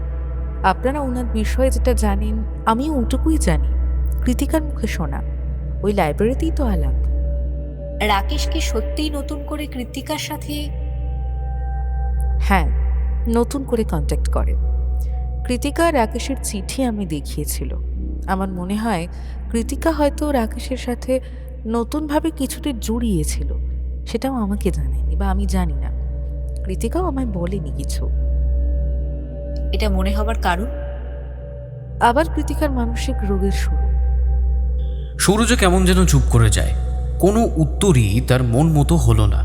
তারপর বেশ গম্ভীর স্বরে জিজ্ঞেস করে, কৃত্তিকার মায়ের বিষয়ে আপনার কি মনে হয়? জাহ্নবী সামান্য চিন্তা করে নিয়ে বলে, মাত্র 2 বার আমি ওনাকে দেখেছি। 1, কার্ড নিয়ে আমার বাড়িতে শ্রাদ্ধের নিমন্ত্রণ করতে, আর 2, কৃতিকার শ্রাদ্ধের দিন। উনি বলছেন কৃত্তিকার প্রেম ঘটিত বিষয়ে তেমন কিছু জানতেন না। জাস্ট মিথ্যে কথা। মা হয়ে মেয়ের গতিবিধি বুঝতে পারবেন না, এটা বিশ্বাসযোগ্য? বিশ্বাসযোগ্য না হলেও আপাতত কৃত্তিকার মৃত্যুকে অস্বাভাবিক ধরেই ব্রাঞ্চের 3 কন্যা কাজে নেমেছে। সন্ধ্যাতে 3 কন্যাতে যামিনী দেবীর ঘরে বসাটা আসলে ছুতো, লক্ষ্য পরিদর্শন। আকাশ সামান্য মেঘলা হলেও গুটি কয়েক তারা দেখা যাচ্ছে। ইন্দিরা রান্নাঘরে যামিনী দেবীর সাথে ব্যস্ত। সর্বরে নিজের ডায়েরিতে খচখচ শব্দে কিছু একটা লিখতে লিখতে জানায়, আপনি বললেন রাকেশের সঙ্গে দেবাঙ্গীর দেখা সাক্ষাৎ হয়নি, কিন্তু সেটা হবে কি করে? রাকেশ তো এখানে নেই। দামিনী সামান্য অবাক হয়ে বলে ওঠে, নেই মানে? কোথায়? খবর কে দিল? রাকেশের বাড়িতে এক বুড়ি মহিলা কাজ করে, সে আবার কানে কম শোনে, বকে বেশি। ও আচ্ছা, মানে ডাক্তারের মতো? কি বললি? সৌরজা রেগে যেতেই দামিনী হাত তুলে থামায়, ইশারায় বুঝিয়ে দেয় কেসে মন দিতে। অন্যদিকে সর্বরী বলে চলে, ওর সাথে খাতির জমিয়ে জানতে পারি যে রাকেশ ব্যবসার কাজে বেনারস গেছে। কবে ফিরবে সেটা বলতে পারলো না। রাকেশের ফ্যামিলিতে বাবা মা সবাই আছে, কিন্তু সংজ্ঞার সাথে কোনো ভাব নেই। একসাথে থাকতে হয়, তাই থাকছে। তুমি ফিল্ডে নামছো কবে? কালকে। আর আপনি? আমি আর একটু পরে। সংজ্ঞার সাথে তোমার কথা যতক্ষণ না হচ্ছে, দেবাঙ্গীর কাছে আমার যাওয়াটা ফিকে হয়ে যেতে পারে। দুইজনের কথার ফাঁকে হঠাৎ সৌরজা জিজ্ঞেস করে ওঠে, একটা কথা বুঝতে পারছি না, তুই প্রেমিকা হয়েই ওর সাথে দেখা করবি কেন? সত্যি ডাক্তার, ওই স্ত্রৈন্যটার সাথে থেকে থেকে তোমার বুদ্ধিতেও মরচে ধরেছে দেখছি। সব ব্যাপারে ওকে টেনে কথা বলবি না। প্রেম দেখছি উথলে উঠছে। কি মনে করো আমি কিছু জানি না? ও যে তোমায় সোনা নামে ডাকে, সে খবরটা আমি পাবো না ভেবেছিলে? আমার ভোলা ভালা ছেলেটাকে পুরো কামাক্ষার ভেড়া করে ছেড়েছ। বলি, দিনে দিনে কি মধু খাওয়াচ্ছ? আমাকেও একটু বলো। ছি, ছিকে মিথ্যেটা কি বলেছি? সারাটা জীবন কি তোর কথায় উঠবে বসবে? তাহলে কি তোমার আঁচলের তলায় বসে থাকবে? দেখো। দামিনী আরো কিছু বলতে যাবে, সর্বরী তাড়াতাড়ি উত্তপ্ত মহল শান্ত করে বলে, বলছি, কেস ছেড়ে আমরা শাশুড়ি বৌমার তরজায় যাচ্ছি কেন? অবশ্যই, মম তো 4 দিনের অতিথি, বউ 7 জন্মের টিকিট কাটা, সেটাই করবে। তুই মনে করিস আমি কিছু জানি না? ওকে দাবড়ে রেখে ভয় দেখিয়ে আমার সাথে সিনেমা দেখতে দিতে দিস না। অমিত লাবণ্যের কেসের পর তুই ওকে বলিস না যে আমার সাথে বেশি না ঘেঁষতে, তাতে নাকি ওর বিপদ আছে। আমি নাকি ওকে কপ্পুরের মতো মেরে উবিয়ে দেব, লোকে খুঁজেও পাবে না। বুড়ো ভামের পেটে কোনো কথাই থাকে না। এর খপ্পরে একটা স্ত্রৈণ ব্যাটা ছেলে তৈরি হচ্ছে। মায়ের থেকে প্রেমিকা আগে হয়েছে। সর্বরীর অবস্থা এখন বাঁশি বাজানো রেফারির মতো, কাকে থামাবে আর কাকে সামলাবে। বহু কষ্টতে মহল শান্ত হয়। তারপর দামিনী বলে, আরে বাবা, প্রাক্তন প্রেমিকা বরের সাথে দেখা করেছিল বলে হুমড়ি খেয়ে দেখা করতে এসেছিল। আর আমি বর্তমান প্রেমিকা হয়ে ঢুকলে সংজ্ঞা চুপচাপ বসে থাকবে? কি ডাক্তার, তোমার সাইকোলজি কি বলে? ও হ্যাঁ, তাও তো ঠিক কথা। আর একটা কথা, তুই যে যামিনী দেবীকে গায়ত্রী দেবীর বিষয়ে প্রশ্ন করলি যে তার সাথে কি কৃত্তিকার মেলামেশাটা অবাক করেনি কেন, এটাকে এত জটিল ধরছি কেন? দামিনী সামান্য মাথা নেড়ে নিয়ে উত্তর দেয়, মন্দ বলনি ডাক্তার, ঠিকই তো, নর্মালও তো হতে পারে। হ্যাঁ, আর এটা যে কেউ করতে পারে। আমি লাইব্রেরিতে বসে দেখছি একটি মেয়ে ফুঁপিয়ে কাঁদছে। মানবিকতার খাতিরে গিয়ে তো জিজ্ঞাসা করবোই যে তুমি কাঁদছো কেন, কি হয়েছে। এবার সে যদি মনে করে উত্তর দেবে, নয়তো দেবে না। কৃত্তিকা দিয়েছিল, আর তারপর থেকে তাদের মধ্যে বন্ধুত্ব তৈরি হয়। হতে পারে। আরে এত ভাবার কি আছে? তোর আর আমার কথাই ধর। তোর সাথে আমার প্রথম দেখা সেলের ভিতর, তোকে লকআপে আটকে রেখেছে। ডাক্তার, জানো যখন সাইড পা যাও না, সকলের সামনে কখনো দরকারটা কি? দামিনী খেপে যেতেই সৌরজা চুপ করে আঙুলের ইশারায় বুঝিয়ে দেয় কেসে মন দিতে। অন্যদিকে সর্বরী নোট খাতা বন্ধ করে নিয়ে বেশ কৌতূহলের সাথে জিজ্ঞেস করে, কি বললে দিদি? ম্যাডাম সেলের ভিতরে, আর তুমি? তোমার সেটা না জানলেও চলবে। আমার বিষয় ছেড়ে কৃত্তিকার ব্যাপারে ফিরে এসো। আর যামিনী দেবী, আপনি কতক্ষণ বাইরে দাঁড়িয়ে থেকে আমাদের কথা শুনবেন? দেওয়ালে বেশিক্ষণ পিঠ ঠেকিয়ে রাখলে ব্যথা করবে। এটা তো আপনারই ঘর, নিজের ঘরে ঢুকতে অনুমতি লাগে নাকি? বরাবরের মতো নির্দ্বিধায় চলে আসুন। গুটি গুটি পায়ে চায়ের ট্রে নিয়ে ঘরে প্রবেশ করে। অপ্রস্তুত অবস্থায় পড়লে ঠিক যেমন হয়, যামিনী দেবীর মুখের ভাবগতিও ঠিক তেমনই। চা দিতে এসেছিলাম। জানি তো, দেখতেই তো পাচ্ছি। অন্ধ যে নই আমি এখনো বোঝেননি? নিজের ঘরের টেবিলের উপর রেখে তিনি চলে যেতে সর্বরী হাসতে হাসতে টেবিলের উপর লুটিয়ে পড়ে। সৌরজা সেটা দেখে নিয়ে বেশ অবাক হয়ে সর্বরীর প্রতি জিজ্ঞেস করে ওঠে, বাবা, এত হাসির কি আছে? হাসির কি আছে মানে? কেউ রাস্তায় উল্টে পড়লে হাসতে হয়? স্ত্রী সংজ্ঞা একজনের ধাক্কায় সুপার মার্কেটের ফ্লোরে বেশ বেগতিকভাবে হুমড়ি খেয়ে পড়ে। ফলে কিছু লোক সেটা দেখে হাসতেই সর্বরী কাছে এগিয়ে সংজ্ঞার হাত ধরে তুলে কথাটা সকলের উদ্দেশ্যে জানায়। বলাই বাহুল্য, এটা সম্পূর্ণ সর্বরীর প্রি প্ল্যান। সর্বরী জানত আজ সংজ্ঞা সুপার মার্কেটে আসবে আর তাকে আজ যেভাবেই হোক বাণবিদ্ধ করতেই হবে। তেমনি ইন্দিরাকে অদ্ভুত ধরনের এক সাজ সাজিয়ে সংজ্ঞাকে ধাক্কা মারতে বলে আর বান যথারীতি সঠিক জায়গায় লাগে। সর্বরীর কথাতে লোকজনেরা হাসি থামিয়ে নিজের নিজের কাজ করতে থাকে। লেগেছে নাকি হাতে? কোনোটা ধরে আছো দেখতে পাচ্ছি। সর্বরীর প্রশ্নে সংজ্ঞা মাথা নেড়ে বলে, না। বয়স 23-24 কম নয়, ছিপছিপে গড়ন আর মোটামুটি সুন্দরী বলা যেতে পারে। সিঁথিতে সিঁদুর। সর্বরী এই না শব্দেই বুঝতে পারে সংজ্ঞার কণ্ঠে দাপট আছে। সংজ্ঞা নিজের মার্কেটিংয়ের ব্যাগ হাতে তুলে নিয়ে বলে, ধন্যবাদ। এতগুলো লোকের মধ্যে যে সত্যিকারের বিবেক আছে সেটা জেনে ভালো লাগলো। তুমি এখানেই থাকো? আপাতত হ্যাঁ ধরতে পারো। মানে? সর্বরী হেসে নিয়ে উত্তর দেয়, আমি একজন বটনির ছাত্রী। একটা উপন্যাসে এই এলাকার নাম পাই। গাছগাছালির ব্যাপারে উপন্যাসে বেশ বলা হয়েছে। ওহ, বুঝতে পেরেছি। তাই জন্যেই এক্সকারশন নলেজ কালেক্ট। বাহ, তুমি যেমন সুন্দরী তেমনই বুদ্ধিমতী। নামটা কিন্তু জানা হলো না। সংজ্ঞা দেব শর্মা। আমি রজনী মুখার্জি। তা এখানে এসে আমার প্রথম আর নতুন পরিচয় তোমার সাথেই হলো। অতএব এক পেয়ালা কফি না খাইয়ে কিন্তু ছাড়ছি না। সংজ্ঞা হেসে ফেলে। সর্বরীর বান একদম মোক্ষম জায়গায়। স্ত্রীলোক আর যাই হোক, নিজের প্রশংসা শুনতে সব থেকে বেশি ভালোবাসে। তার রূপ হোক কি গুণ।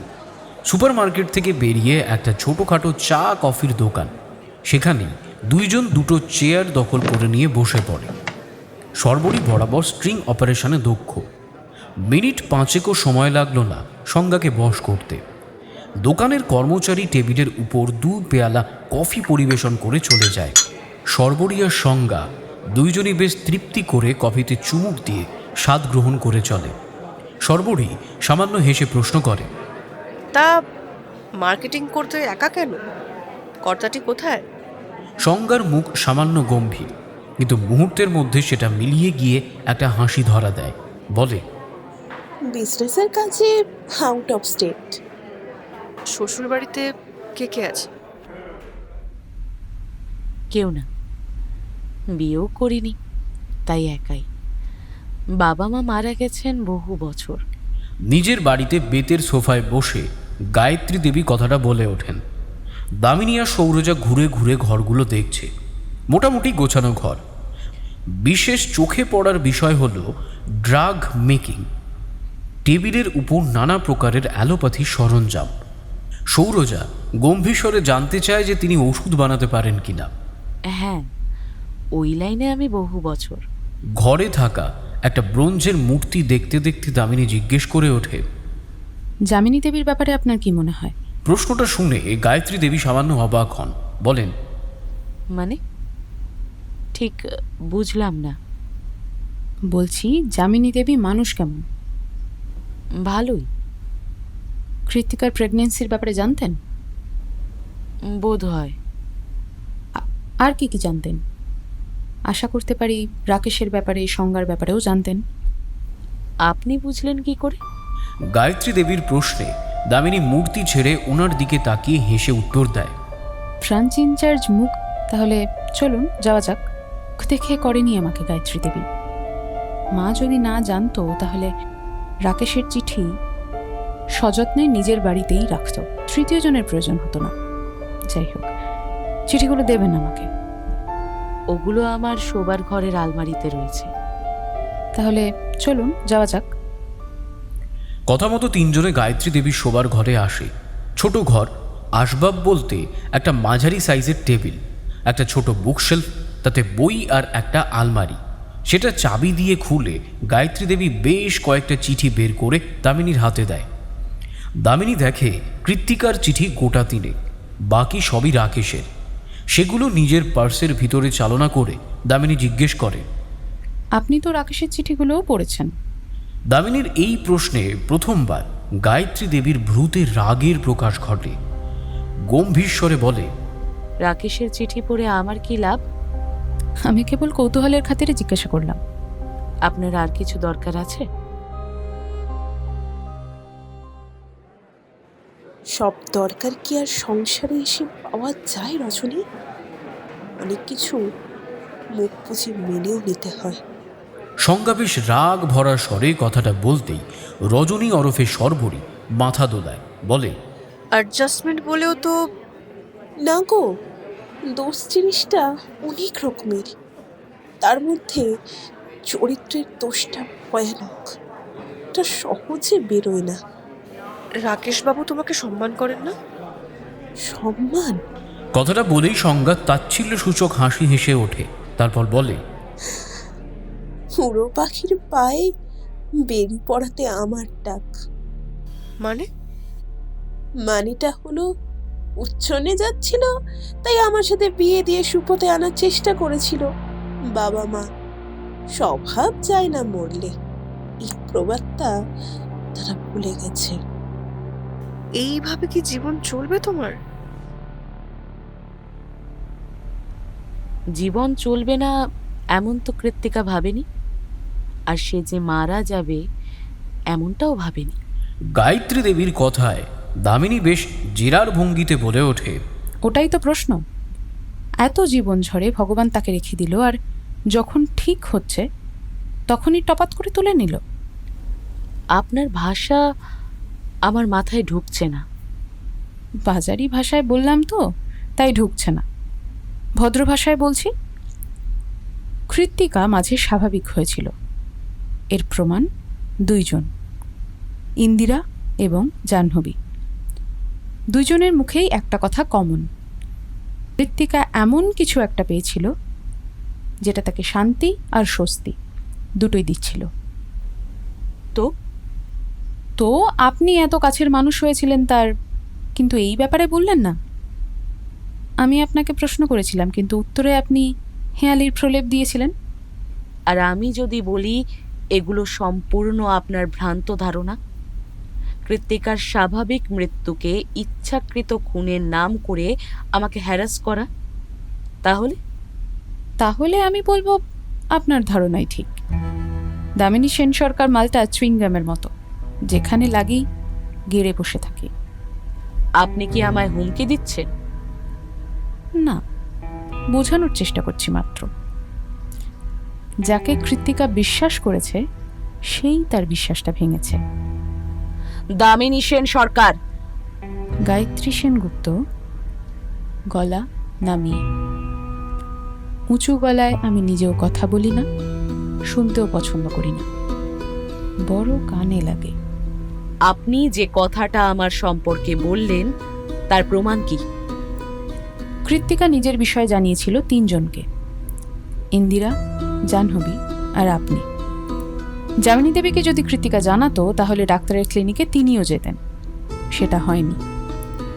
ইন্দিরার সাথে যামিনী দেবীর কথা চললে ইন্দিরার মধ্যে একটা ভয় কাজ করত, যেটা এখনো পর্যন্ত আমার নজরে পড়েনি। আর বড় পয়েন্ট হলো, ইন্দিরা জানানো হলে অ্যাবর্শনের টাইমেই জানাতো। রইলেন আপনি এমন যে কৃত্তিকার ব্যাপারে সব জানতেন। যামিনী দেবীর কাছে আপনিই সব জানিয়েছিলেন। এগুলো আপনার অনুমান, প্রমাণ নয়। গায়ত্রী দেবী, অনুমানকে ভাঙলে অনু শব্দ বেরোয়, যার মানে ক্ষুদ্র। সেই ক্ষুদ্রের গুরুত্ব অনেক, তাই মানটাও প্রমাণের থেকে শতগুণ বেশি। তাই অনুমানকে হেঁয়ালির ছলে উড়িয়ে ভুল করবেন না। প্রমাণের বাপই হলো অনুমান। তাহলে বলুন, যামিনী দেবীকে এখনো পর্যন্ত কি কি জানিয়েছেন? এটা কি জেরা হচ্ছে নাকি?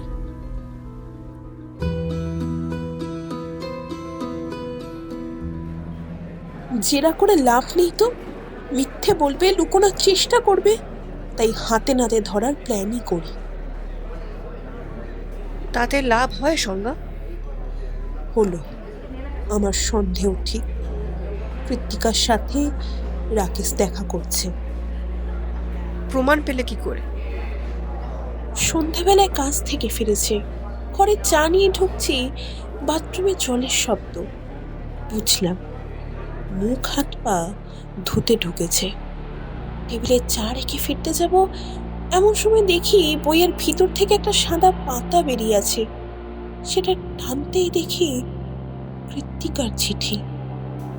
তারপর কি করলে? কি আবার করব? বাধ্য হয়ে প্রেগন্যান্সির কথাটা যামিনীদিকে জানালাম। সাথে এটাও বললাম যে দেখো, যা হয়েছে হয়ে গেছে, এটা নিয়ে নতুন করে কোনো ঝামেলা করো না। কৃত্তিকার মনের অবস্থা খারাপ। গায়ত্রী দেবী আর বেশি কিছু বলতে পারলেন না, কেমন যেন চুপ করে গেলেন। দামিনীও আর তেমন প্রশ্ন করল না। সোফা ছেড়ে উঠে দাঁড়িয়ে সৌরজাকে সাথে নিয়ে বাইরে বেরিয়ে আসে। ধোমগড় চাঁদের আলোয় স্নাত। এই রূপ তখনই বোঝা সম্ভব যখন বৈদ্যুতিক আলোর প্রভাব একেবারেই কম থাকে। ধোমগড় অনেকটা সেই রকমই। সড়কের উপর দিয়ে ধিমি পদে ব্রাঞ্চ ইনচার্জ আর ব্রাঞ্চ ফরেন্সিক ডাক্তার হেঁটে চলেছে। গায়ত্রী দেবীর বুকশেলফ ছোট হলে কি হবে, বইপত্রের ঠাসা। দামিনীর হেন কথায় সৌরজা পাত্তা তো দিলই না, উল্টে তাচ্ছিল্য ভরা স্বরে বলে ওঠে, থাকাই সার, মনে তো হয় না বই পড়ে। কেন? বিজ্ঞানের বইয়ের পাশে পঞ্জিকা। কথাটা শুনে দামিনী হেসে ফেলে। তাহলে তুমিও খেয়াল করেছিলে? আমি ভেবেছি এড়িয়ে গেছো। কিন্তু তুই কি করে ধরলি যে উনিই যামিনী দেবীকে ঘটনাটা জানিয়েছিলেন? থুর, ছাই জানি, আন্দাজে টোপ মেরেছি, লেগে গেছে। কিন্তু ডাক্তার, একটা জিনিস। ডাক্তার, কথাটা বলতে গিয়েও দামিনীকে থামতে হলো।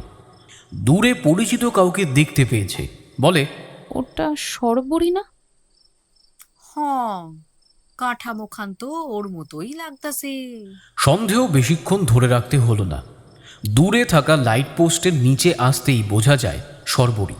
কাছে এগোতেই দামিনী প্রশ্ন করে। উত্তরে সর্বরী জানায়, এদিকেই তো রাকেশের বাড়ি। সংজ্ঞার সঙ্গে গল্প করতে করতে পৌঁছে দিয়ে গেলাম। দামিনী বেশ অবাক হয়ে সৌরজার দিকে তাকিয়ে জিজ্ঞেস করে, ডাক্তার, একটু অবাক লাগছে না? একদম। গায়ত্রী দেবী আর সংজ্ঞার দূরত্ব মাত্র কয়েক মিটার। যাই হোক, চলো, হাতে যখন সময় আছেই আর বৃষ্টির সম্ভাবনাটাও তেমন নেই, তখন এখানকার নদীঘাট ঘুরে আসি।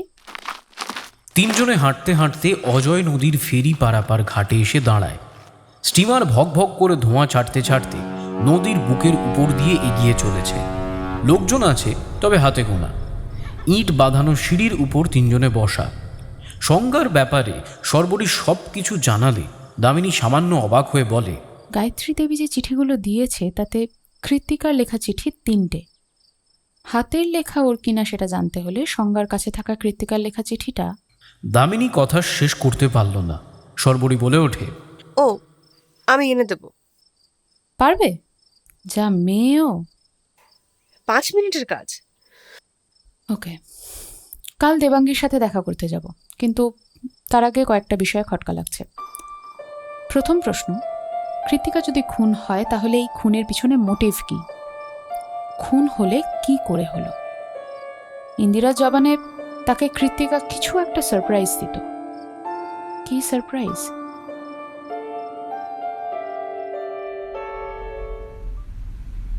আমি যদি সেটা জানতাম তাহলে তো আপনাকে বলতামই, চুপ থাকতাম না। ওটাই তো আমাকে অবাক করেছিল, আর সেই জন্যেই রাতে আপনার বাড়িতে ছুটে যাই। নিজের ঘরে বসে ইন্দিরা কথাটা 3 কন্যার উদ্দেশ্যে বলে। দামিনীও হেসে নিয়ে জানায়, তুমি তো নিজের সম্পর্কেও একটা জিনিস গোপন করে রেখেছ। কি গোপন করেছি? ধোমগড় আসার আগে তোমার বিষয়ে আমি সন্ধান চালিয়েছিলাম। এসপি স্যারকে আমি যতটা চিনি, উনি হুটপাট কারোর সঙ্গে ঘনিষ্ঠ হন না। তোমার বাবার সাথে ঘনিষ্ঠ হবার কারণ হলো তোমার বাবা ব্রিগেডিয়ার ছিলেন। হ্যাঁ, রিটায়ারের পর আমরা ওখানে আসি, কিন্তু আমি কি লুকিয়েছি সেটা বুঝলাম না। তোমার আঙুলে শুধু কলম নয়, ট্রিগারও চলে। কথাটা শুনে ইন্দিরা হেসে ফেলে, বলে, ও এই ব্যাপার।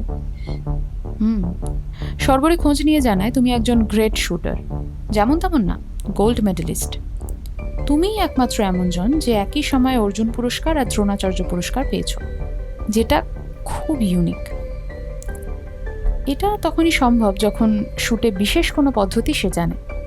দামিনী কথাটা শেষ করতেই সর্বরী বেশ উৎসাহের সাথে বলে, আর যদি আমি ভুল না করি সেটা হলো শব্দভেদী। ইন্দিরা মাথা নেড়ে সম্মতি জানিয়ে বলে, হ্যাঁ, আমি চোখ বন্ধ রেখে কেবলমাত্র কানে শুনে টার্গেট করতে পারি, আর আমি 2 হাতেই টার্গেট ফুলফিল করতে পারি। কৃত্তিকা কোন বিষয়ের শিক্ষিকা ছিল? বাংলা। তবে অদ্ভুত বিষয় হলো লিটারেচারে ওর মারাত্মক দখল ছিল। শুধু বাংলা, ইংরেজি, হিন্দি নয়, তার পাশাপাশি আরবি, ল্যাটিন, ফার্সি ভাষাতেও সমান দখল ছিল। স্কুলে চাকরি পাওয়ার পরও কেরালা গিয়েছিল। তখন তো রাকেশের ব্যাপারে জানতাম না, আমি ভেবেছিলাম হয়তো নিজের মতো ঘুরতে গেছে। পরে জেনেছি রাকেশের সাথেই গিয়েছিল। ওখানে গিয়ে মাত্র 7 দিনের ট্যুরে মালায়ালাম ভাষা আয়ত্তে আনে। তাহলে কৃত্তিকা কেবল সুন্দরী নয়, যথেষ্ট গুণী। এটাই তো ওর কাল হয়ে দাঁড়ায়। ওর গুণকে তেমন ভাবে কেউ সম্মান করেনি, তাই জন্যই একটা আইডেন্টিটি ক্রাইসিসে ভুগত। তোমার গুণের ঝলক কি আমরা দেখতে পারি? দামিনীর এহেন কথাতে ইন্দিরা সামান্য হেসে টেবিলের উপরে থাকা একটা খাতা সর্বরীর হাতে দেয়।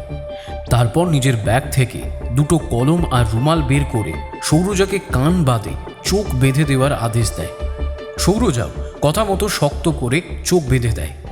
সর্বরী নিঃশব্দে ইন্দিরার পেছনে কিছুটা দূরত্বে গিয়ে বার 2 বইয়ে টোকা দিতেই মুহূর্তের মধ্যে ইন্দিরা পেছন ফিরে একসাথে 2 হাতে কলম ছুঁড়ে মারে। 2 পেন একসাথে সর্বরীর হাতে থাকা বইতে আঘাত করে। দামিনী আর সৌরজা প্রশংসা সূচক হাততালি দিয়ে ওঠে। সর্বরী বিহব্বল নজরে ইন্দিরার দিকে তাকায়। ইন্দিরার কথাবার্তা, চালচলন সবই যেন সর্বরীর ভালো লেগেছে। কোনো মতেই সে ইন্দিরার প্রতি সন্দেহ আনতে পারছে না। এক বান্ধবীর জন্য সে মাঝরাতে ছুটে গেছে, তার কি স্বার্থ থাকতে পারে?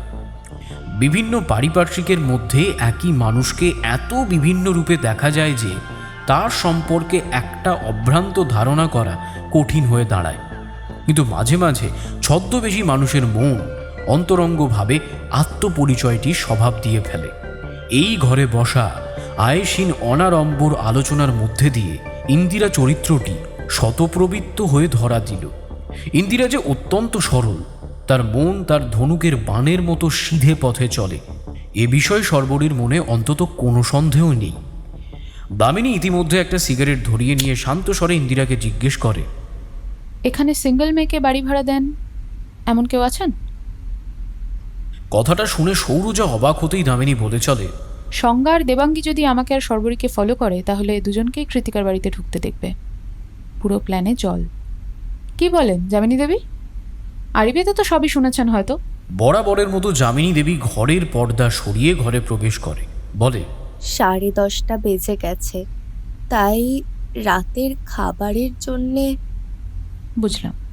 দামিনী কথাটা বলতেই তিনি 2 পা এগোতে গিয়ে থমকে দাঁড়িয়ে পড়লেন। তারপর পিছন ফিরে দামিনীকে বলে ওঠে, আমি একটা কথা বলতে চাই। দামিনী বেশ অবাক হয়ে প্রত্যুত্তরে বলে, যাক, এই প্রথম আপনি নিজের থেকে কিছু বলতে চাইছেন, শুনে আপ্লুত হলাম। বলুন। ধোমগড় স্টেশনের কাছে অনাদিমোহন দত্তের বাড়ি, তিনি বাড়ি ভাড়া দেন। আমি দূর হলে যে সবচেয়ে সুবিধা আপনার সেটা আমি জানি যামিনী দেবী। যাই হোক, আর কেউ যিনি ভাড়া দেন? আমাদের 2টো বাড়ি লাগবে। ওনার কাছে গিয়ে জিজ্ঞাসা করলে খোঁজ পেতে পারেন। আপনারা আসুন, আমি টেবিলে খাবার বাড়ছি। কথাটা বলে তিনি বেরোতে যাবে, হঠাৎ দামিনী প্রশ্ন করে ওঠে, যামিনী দেবী, গায়ত্রী দেবীর থেকে গর্ভবতী হওয়ার খবরটা পেয়ে কৃত্তিকার সাথে সম্পর্কটা কতটা খারাপে নিয়ে গিয়েছিলেন?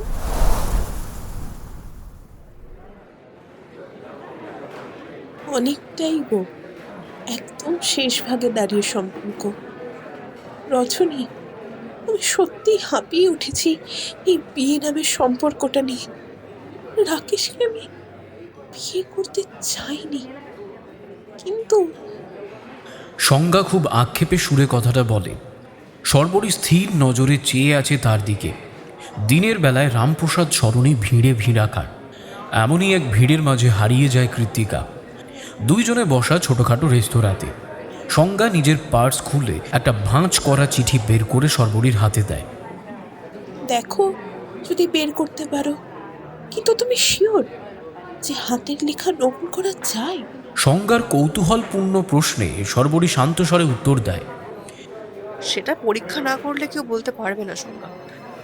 মনে করো রাকেশকে ডিভোর্স দিতে গেলে কোর্টেই চিঠিটা সাবমিট করলে, তারপর চিঠি পরীক্ষা করে দেখলে নকল, তখন তো তুমিই ফাঁসবে। যাই হোক, তুমি চিন্তা করো না, আজ বিকেলের মধ্যে চিঠি তোমার হাতে চলে আসবে। আর যদি না আসে, ব্যাগের ভিতর যে টেপ রেকর্ডার এনেছো সেটা পুলিশের হাতে তুলে দেবে। কথা তো রেকর্ড করলেই। কথাটা শোনা মাত্রই সংজ্ঞা চমকে ওঠে। দ্বিধা ভরা স্বরে বলে, না না, তুমি ভুলই ভাবছো রজনী। চিন্তা নেই, আমি রাগ করিনি। তোমার জায়গায় আমি থাকলে আমি একই জিনিসই করতাম। হাতে চাঁদ পাওয়ার মতো চিঠিটা পেয়ে সর্বরী তাড়াতাড়ি সংজ্ঞাকে বিদায় জানিয়ে বাড়ির পথে রওনা হয়। সাথে খেয়ালও রাখে সংজ্ঞা অথবা তার ফিট করা কোনো চর সর্বরীর পিছু নিয়েছে কিনা। বাড়ি পৌঁছে দামিনীর হাতে চিঠিটা দিতেই দামিনী তাড়াতাড়ি আগে চিঠির হাতের লেখা মিলিয়ে নেয়।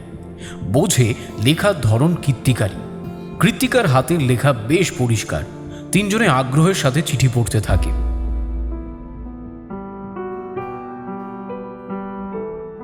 যে কোনো চিঠির শুরুতেই যার উদ্দেশ্যে লেখা তার নাম লিখেই শুরু করতে হয়।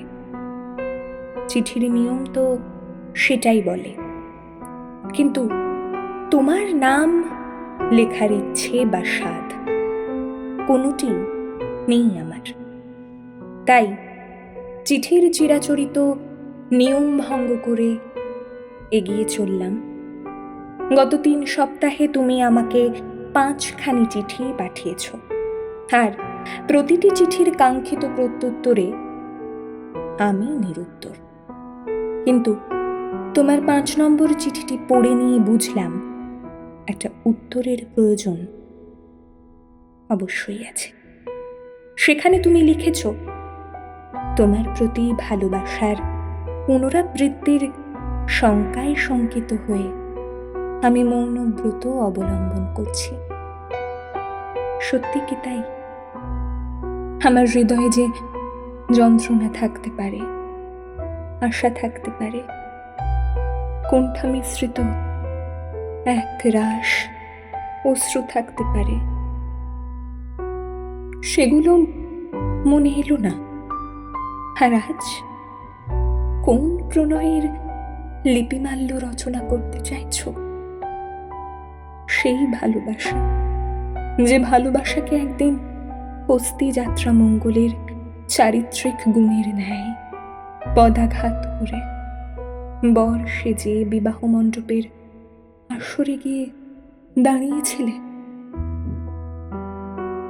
বিশ্বকর্মা কন্যার কাছে দক্ষ কন্যার হেরে যাওয়া, এটা তো মিথ্যে হতে পারে না।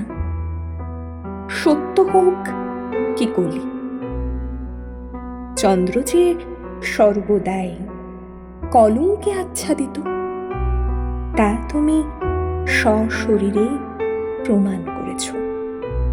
যে কলঙ্কের কিছু ভাগ আমাকেও বহন করতে হচ্ছে, ভবিষ্যতেও করতে হবে। ভালোবাসার কথা বলছো, মিথ্যা প্রহসনমূলক ভালোবাসার বীজ তো বপন করেছিলে আমারই গর্ভে, আর তাকে খুন করতে আমায় বাধ্যও করেছিলে। মহাভারতে আছে, কুন্তিভোজ রাজকন্যা পৃথা এমনই কুমারী দশায় মা হয়েছিলেন। যদিও তা চন্দ্রের নয়, সূর্যের বলে, কিন্তু আমার মতো লোক লজ্জার ভয়ে তাকে কর্ণকে খুন করতে হয়নি। যেদিন গর্ভের সন্তানের কথা আমি তোমাকে জানালাম, সেই দিন কি উত্তর দিয়েছিলে তুমি মনে আছে? বলেছিলে এই সন্তানের ভয় দেখে তোমাকে যেন ছাদনা তলায় টেনে না নিয়ে বসাই। সে গুড়ে বালি।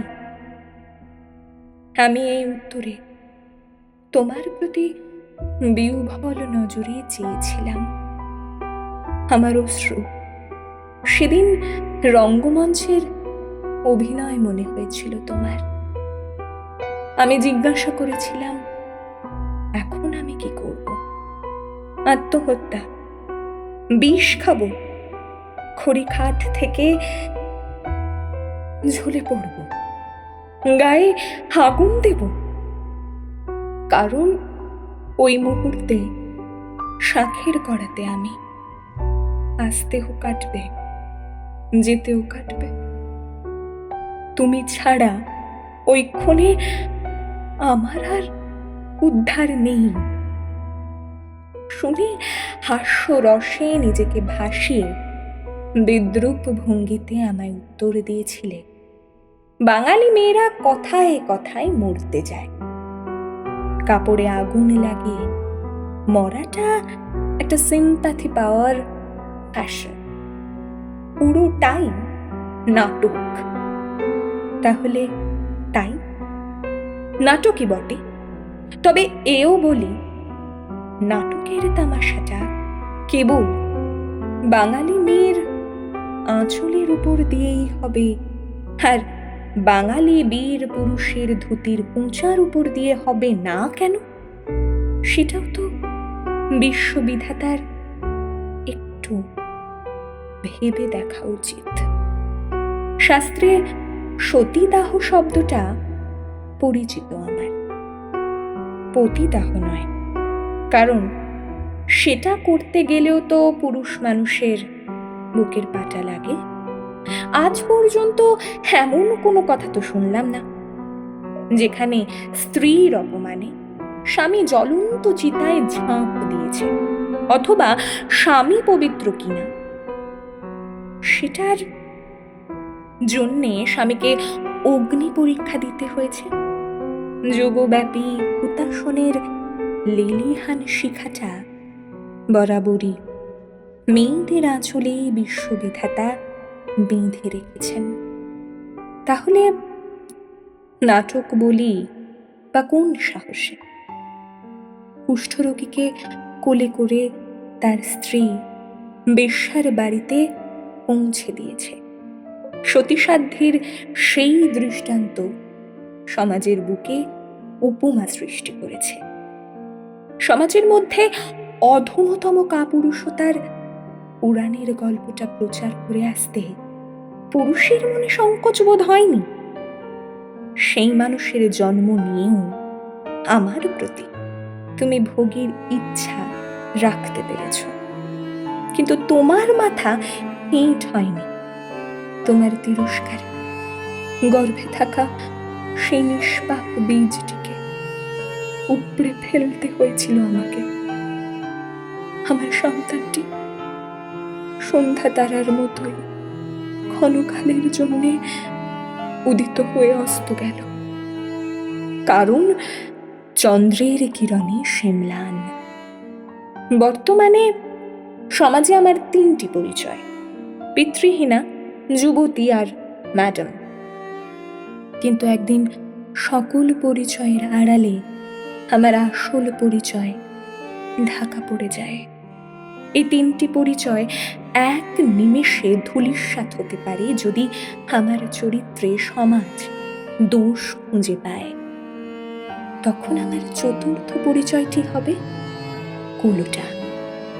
তুমি সেই 4র্থ পরিচয়ের ঋত্বিক। আজও রাতে যখন দু চোখে তন্দ্রা নেমে আসে, আমি শুনতে পাই এক নবজাত শিশুর কান্না। এর থেকে তো আমার মুক্তি নেই। আজ সম্পূর্ণ নিঃসংকোচে বলতে পারি, এই পীড়া আমি ভোগ করছি কেবল তোমার মতো একটি মানুষকে অন্ধবিশ্বাস করবার জন্য। আজ তুমি কারোর স্বামী, স্ত্রী নিয়ে সুখে ঘর সংসার করছো, তারপরও আমার প্রতি পুনরায় প্রণয়ের টান সৃষ্টি হওয়া। আর যাই হোক, তোমার ভালোবাসা হতে পারে না, শরীরটাই তোমার কাম্য। কিন্তু আজ আর আমি ঠকতে রাজি নই। আজ আমি আর অন্ধ নই, আজ আমি আর অজ্ঞ নই। সংসার যে কেবলমাত্র সরসজ্জা নির্মিত, তা আজ আমার গোচরে। নতুন করে আবার নিজেকে পরিচিত করার পন্থায় আমি চলেছি। দ্বিতীয়বার চিতাতে জ্বলবার স্বাদ আর নেই। তুমি ভালো থেকো, আর আমার জন্যে না হয় রইল চিরাচরিত এক হত্যাকারিণী কুমারী মায়ের অন্তিম পরিণতি, যার খবর তুমি কোনোদিনই রাখোনি।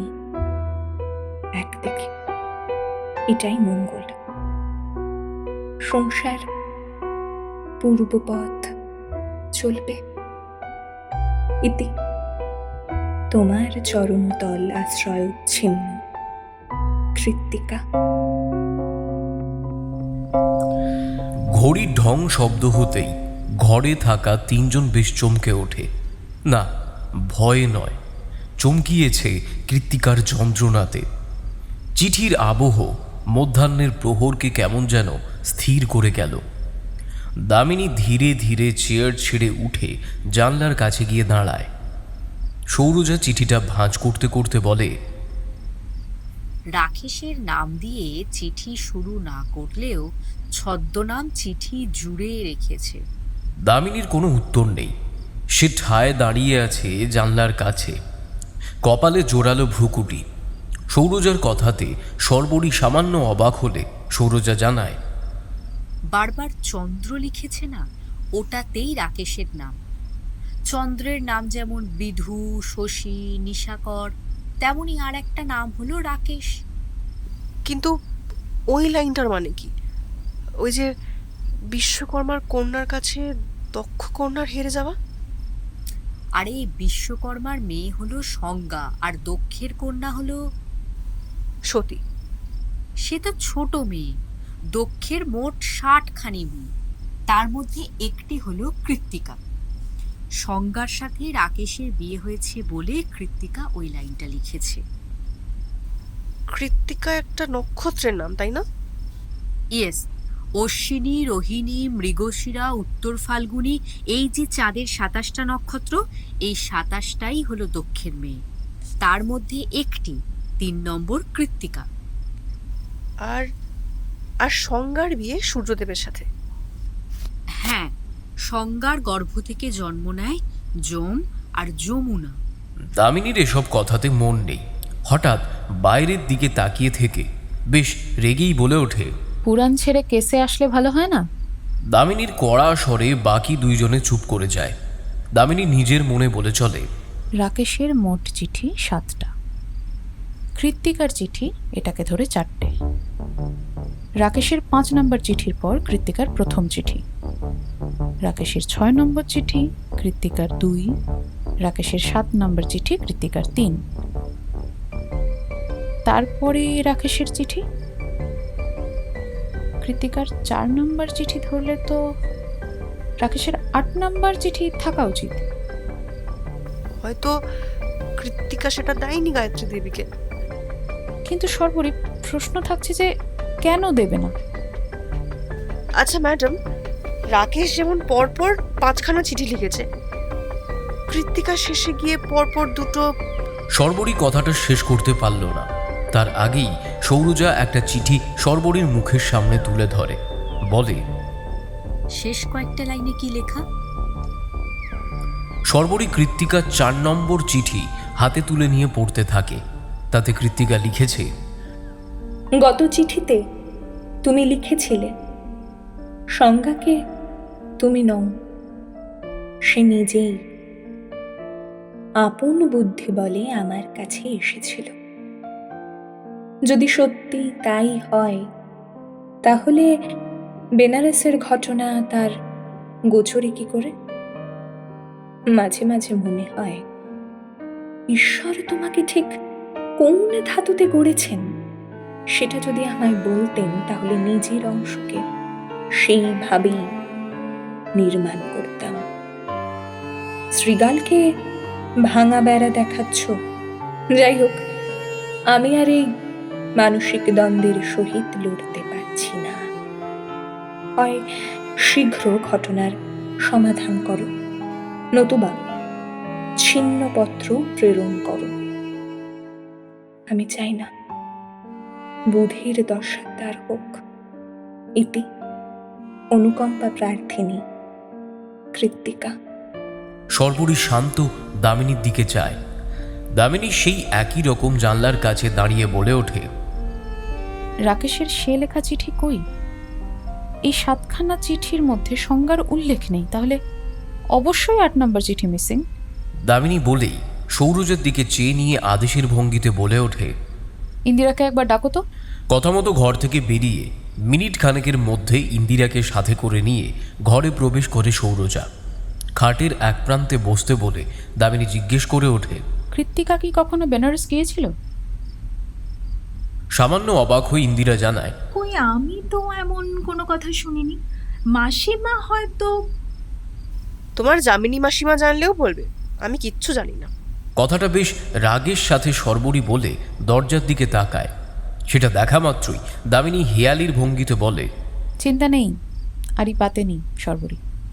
যাই হোক, একটা জিনিস কমন এলো, বেনারস। কৃত্তিকার চিঠিতে বেনারসের নাম, আর এই মুহূর্তে রাকেশও ব্যবসার কাজে বেনারসে। তদন্তের চিরাচরিত নিয়ম অনুসারে এই তদন্ত করা ব্রাঞ্চের পক্ষে সম্ভব নয়, কিন্তু এই তদন্তে যে অভিনবত্ব আছে তাতে কোনো প্রকার সন্দেহ নেই। চিঠি পাওয়ার পর থেকেই দামিনী কেমন যেন চুপ করে গেছে। সে বলে, কৃত্তিকার পোস্টমর্টেম রিপোর্টে ওর ছবি আছে, সেগুলো যদি।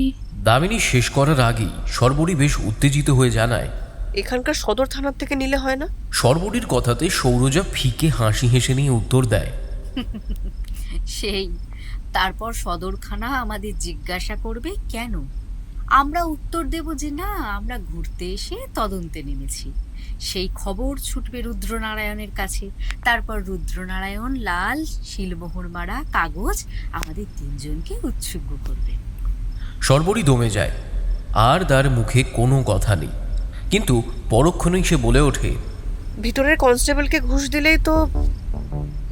আমিও সেটাই ভাবছি সর্বরী, পুলিশ মানেই যে যুধিষ্ঠির এমন তো কোথাও লেখা নেই। ইন্দিরা সামান্য অবাক হয়ে জিজ্ঞেস করে, আপনি বেনারসের কথাটা কোথায় পেলেন?